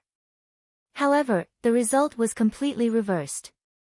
Since her awakening, it was the first time that Lorgar had heard someone praise her beautiful ears. Even her father, who had never disliked her, often said, "If you didn't have these abnormal parts, you would definitely be one of the most beautiful girls in Iron Sand City." Wolf ears. Are they really beautiful? His words had caught her unprepared at that time, so much so that she was a little slow in following up the conversation. The great chief did not seem to dislike her, but he refused her request to participate in the demon's battle without asking for anything in return. She was still in a daze until she left the castle. No, this is just a small setback. Lorgar patted her cheeks and took a deep breath. As long as she persevered on her own path, there was no obstacle that she could not overcome. She comforted herself in her heart. Thinking about it carefully, it didn't matter if the great chieftain didn't agree. It wouldn't affect her initial plan much. She could still understand the city by herself, understand the details of the devils, and get to know other witches. At worst, it would just be a little slower. Although the other party refused her request, they did not impose any restrictions on her. They also said that if she changed her mind, she could apply to join the witch union at any time. She had originally planned to work alone, so it might be better this way. Thinking of this, Lorgar's drooping ears perked up again. She wagged her tail and clenched her fists. That's right. If the demons were really so powerful, why would the great chief set up the king's city here? If they came from the northwest, the first human city they would encounter would be Neverwinter. If he wasn't certain that he could defeat the demons, shouldn't he stay as far away from danger as possible? He even said, "I don't want you to die." It seemed to be out of concern, but in reality, it might just be a bluff. Before the battle, it was still uncertain who would be the winner. If she was really injured, could the great chief order Miss Nana to refuse to treat her? In this way, this sentence was tantamount to making him lose face. Princess Lorgar of the Wild Flame clan felt cheered up again. She still had more than 100 golden dragon pieces with her, which could not be spent if she stayed in a hotel. Even if the treatment cost was astonishing, it was impossible to charge dozens of golden dragon pieces at a time. Including food, drinks, clothes, herbs, desert guides, and other expenses, it would not be a problem to live alone for several years. She did not believe that without the support of the King of Grey Castle, she would not be able to find trouble with the demons. With a plan in mind, Lorgar suddenly felt a lot more at ease. She looked around and began to look at the horizontal signs on the surrounding houses. Since she had decided to take things slowly, the first thing she needed to do was to find a place to settle down. However, it was still early, so she was not in a hurry. After all, she had successfully arrived at the western region of Grey Castle. According to the customs of the Sand Nation of the Majin clan, she should have a good celebration. Therefore, the tavern became her first target. Before Lorgar took 2 steps, she was attracted by a delicate plaque. There were several vivid glass cups on the wooden board, which were filled with colorful drinks. There were also some unknown fruits as decorations, which made people want to drink to their heart's content. Below the cups was the name of the tavern, Evelyn's 100 Flavors Wine House. On the other side of the plaque, there was a line of small words, "New Chaos Drinks on Sale. The first cup is 50% off. Welcome to taste." Chaos drinks? Lorgar raised her eyebrows. These 2 words were obviously not related, but they were forcibly put together. The designer must not be good at naming people. If she had not drunk it, she would not know what kind of drink it was. No wonder it was on sale at the beginning. Otherwise, it would not be sold at all. However, the name of the tavern clearly told her that it was indeed a tavern. Forget it. Since it is called 100 flavors, there must be other drinks to drink, she thought to herself. Besides, the tavern looked spacious and bright, and there were many people going in and out, so the taste should not be bad. Lorger touched the purse in her arms, turned around and walked towards the tavern. Not all of what she said was true, Nightingale said while chewing the dried fish. Especially the reason why she doesn't want to join the witch union. I can feel her emotional fluctuations. To be on the safe side, you'd better ask Vendi to ask her for a 10-question test. That's the examination procedure when applying to join. Roland shook his head with a smile. She didn't even submit an application, so there's no need to be so strict. And Lorger's purpose in coming to Neverwinter is to fight against demons and train herself. Are you sure about this? This part doesn't sound like a lie. Nightingale curled her lips. That's all right. The original intention of the Witch Union is to give you a place to belong. It's meaningless to force others to join. Besides, it's normal to be wary when you just came to a new city. Just let her be. Roland pretended to be generous and waved his hand to end the topic, but he still felt a little regret in his heart. Especially when he was admiring the long furry ears that moved left and right, he really wanted to call the wolf girl over and touch them. And the tail that she always swayed unconsciously. He always wanted to know whether he could make her weak and limp like what he had experienced in his previous life when he grabbed the root of the tail. But in the end, he still managed to control his endless thoughts. After all, he represented the king of a country, and he had to maintain basic dignity and manners. It was definitely not because of Nightingale's presence. Just as Roland was about to go to the Miracle Building project site to check on the construction progress, City Hall Director Berev suddenly knocked on the door and came in. Chapter 837. Roland pondered for a while before he remembered that the Joint Chamber of Commerce was a cooperative supply and marketing organization under his leadership. Its main members were businessmen from several large islands in the fjords.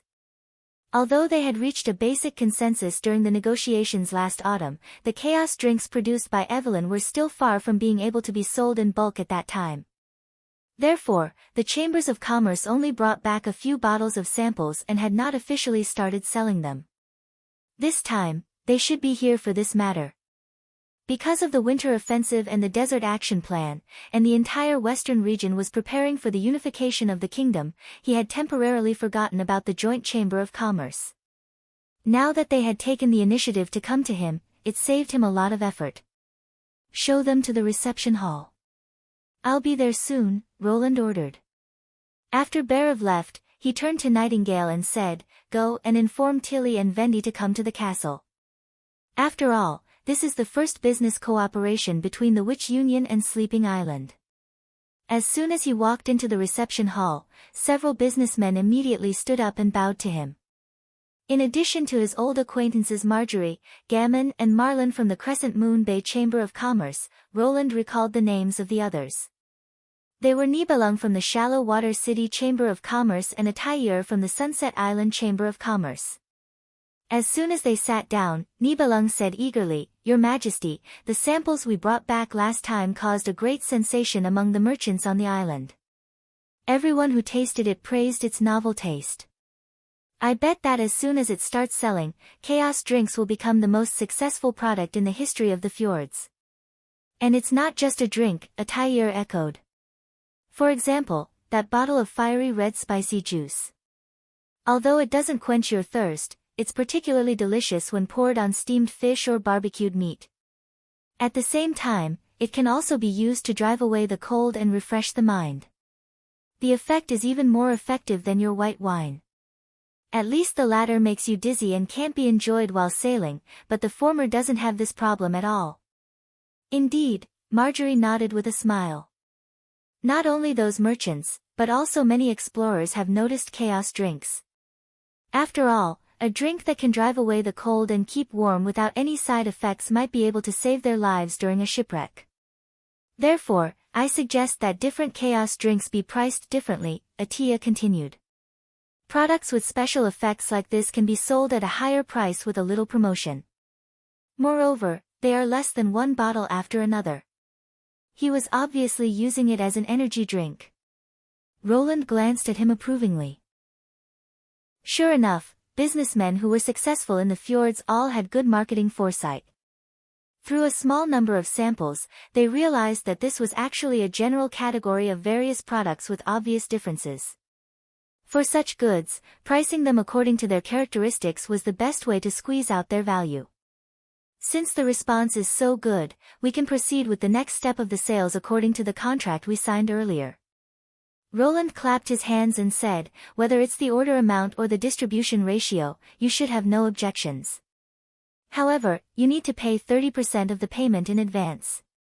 You should have brought enough Golden Dragon, right?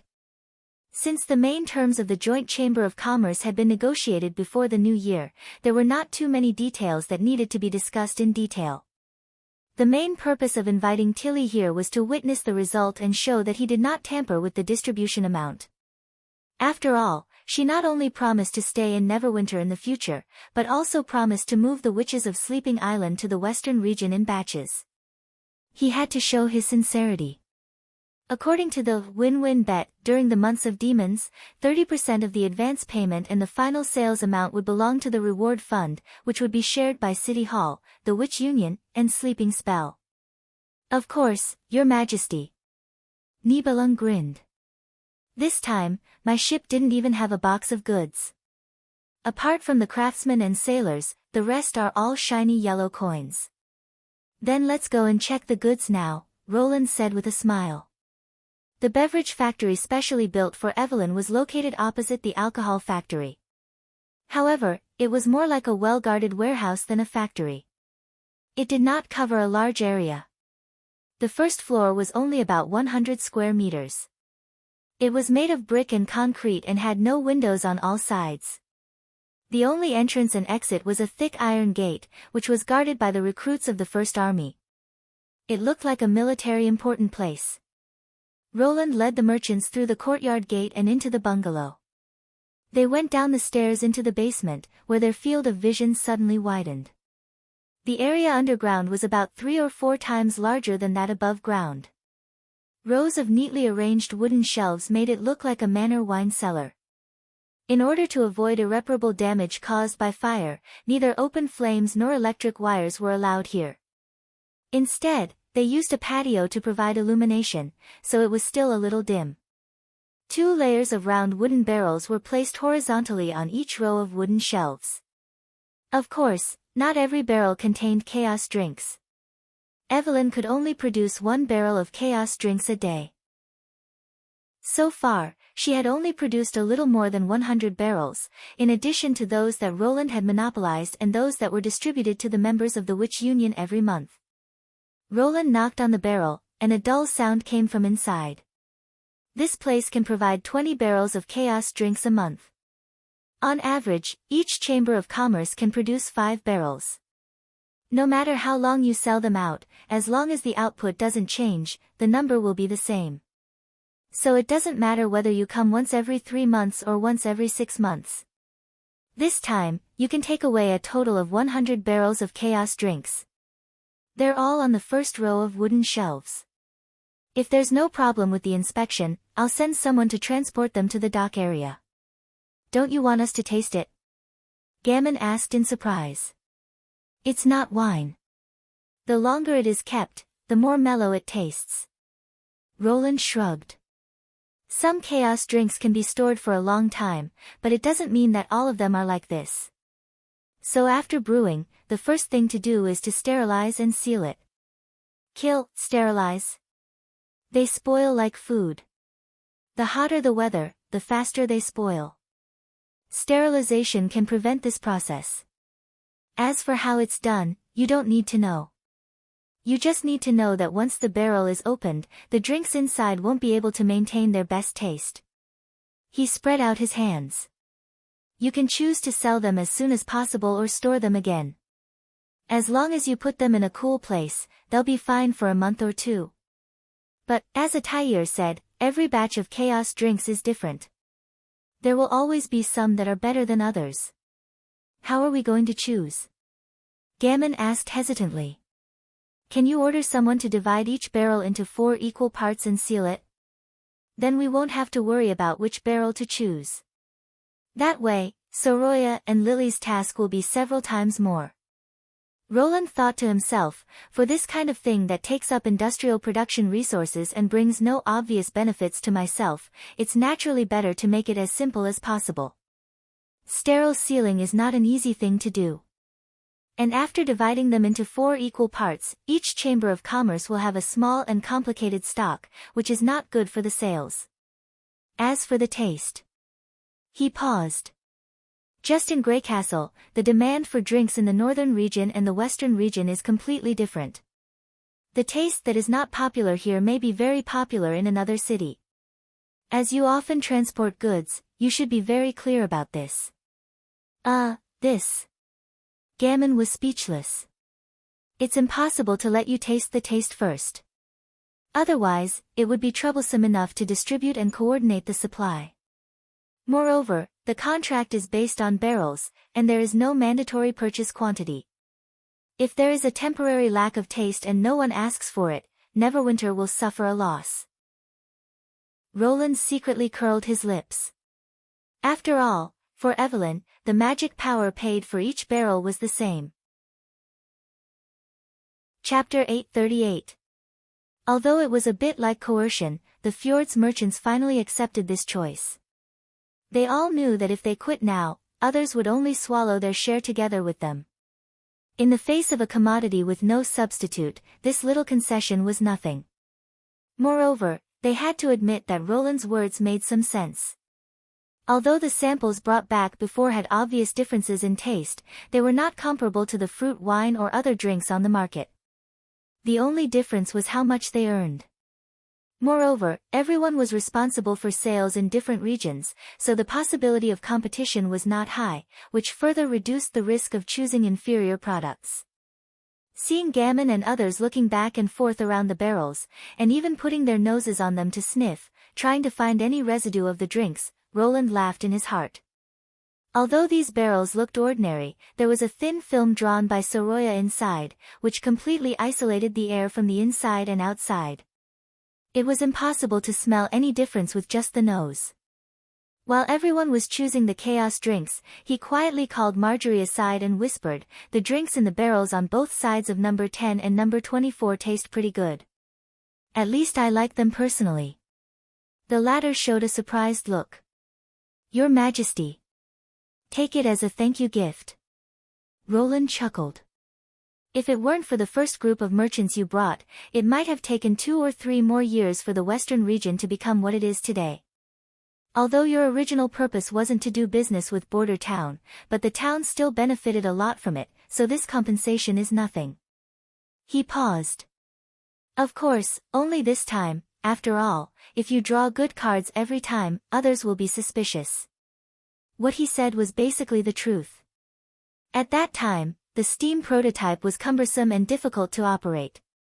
It could only be used for the simplest drainage and hauling work, so it did not have much of a market in the western region.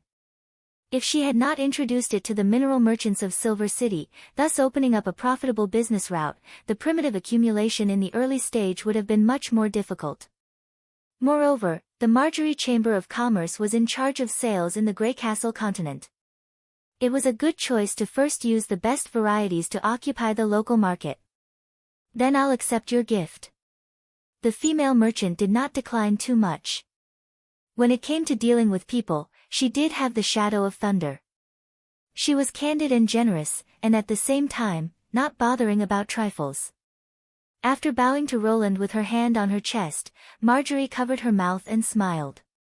"Since I've accepted your gift, I can't do nothing in return. Let me tell you a piece of good news." "Oh." Roland raised his eyebrows. "The first group of merchants you mentioned, which is my old friend Hogg, also plans to visit the western region in the near future." She lowered her voice. "But judging from his letter, he's not the only one who came. The machines you sold have spread throughout the central region of the kingdom. Now almost all the mining merchants are asking him about the rail transportation system. Maybe in half a year, your factory will be busy all day." "Is that so?" Roland was a little startled, then he smiled and nodded. It seems that it is indeed good news worth celebrating. However, only he knew that when he heard this news, a heartfelt sense of accomplishment suddenly surged from the bottom of his heart. The day had finally come. In the past 2 years, he had sold nearly 100 steam engines, of which only 30% were sold in the kingdom. When Greycastle Industries was first established, the monthly output was only a miserable 2 to 3 units. Even when the demand of the territory was not met, he still sold a part of them to Silver City. He had been looking forward to this day. Such a small amount of source power was almost negligible for the Industrial Revolution, but it was a signal of the transformation from manpower to machinery, a signal that the production method was about to be reborn. When everyone noticed this new force and wanted to follow suit, the revolution began. This kind of profit-oriented revolution was almost impossible to stop. Its effect was thousands of times better than shouting and promoting products everywhere, and the energy contained in it was enough to change the whole era. Today's Neverwinter was also different from before. The output of the industrial park in a day was equivalent to that of a month in the past, and after 3 shifts, it could increase even more. Most importantly, a large number of apprentices who had received primary education were continuously being transformed into workers. They had never touched a hammer or forged a sword, but they had learned how to use machines to produce machines. As long as the time was right, Neverwinter would be able to break out the jaw-dropping productivity of this era. From Marjorie's news, Roland seemed to see that the time was not far from him. 2 days later, the merchant from the fjords left Neverwinter with the chaos drinks he had selected. Berev could not wait to enter his office with a thick stack of books. From the smile on the old director's face, which was so wide that his eyes could not be seen, Roland knew that he must have gained a lot this time. However, after opening the statistics book, he did not stay too long on the entry amount, but focused on the new arrivals. According to the agreement of the last meeting, Sunset Island and Shallow Water City would each provide 300 craftsmen in exchange for completing the transformation of the paddle steamer within 5 years, while the rich Crescent Moon Bay directly used 2,000 people and 50,000 golden dragon coins to buy a large steel ship without sails. Although the purpose of both parties was to obtain the shipbuilding technology, Roland did not care about it. Instead, he regarded it as a bargaining chip. As long as they were willing to keep the craftsmen, he could give them not only the manufacturing methods and craftsmanship, but also the design drawings. Therefore, they also put in a lot of effort this time. According to Berev's statistics, the number of craftsmen brought by the fjords this time was 10 to 20% more than the agreement, and most of them were old carpenters with many years of shipbuilding experience. Their intention was self-evident, since Neverwinter did not prohibit the transfer of technology after the contract was completed, except for those who were regarded as part of the transaction. The rest of the people would bring all the knowledge back to the fjords. Unfortunately, they did not understand the term, technology of the new era. Roland could not help but smile. Soon, the people of the fjords would find that if they wanted to produce their own steamships, they had to buy raw materials, processing equipment, and key parts from Neverwinter. In the end, they would only become more dependent on Greycastle, just like those small countries without complete industrial capacity in the future. He picked up the quill, drew a circle under the total number of craftsmen, and then handed the statistics book back to Berev. You're tuning in to the Blissful Bookshelf YouTube channel. We're so grateful for your support, and don't forget to subscribe to join us on this incredible journey through captivating stories. Your generosity through donations truly makes a world of difference, as it's the primary source of revenue that allows me to expand and enhance this channel for you. Thank you from the bottom of my heart for being a part of this adventure.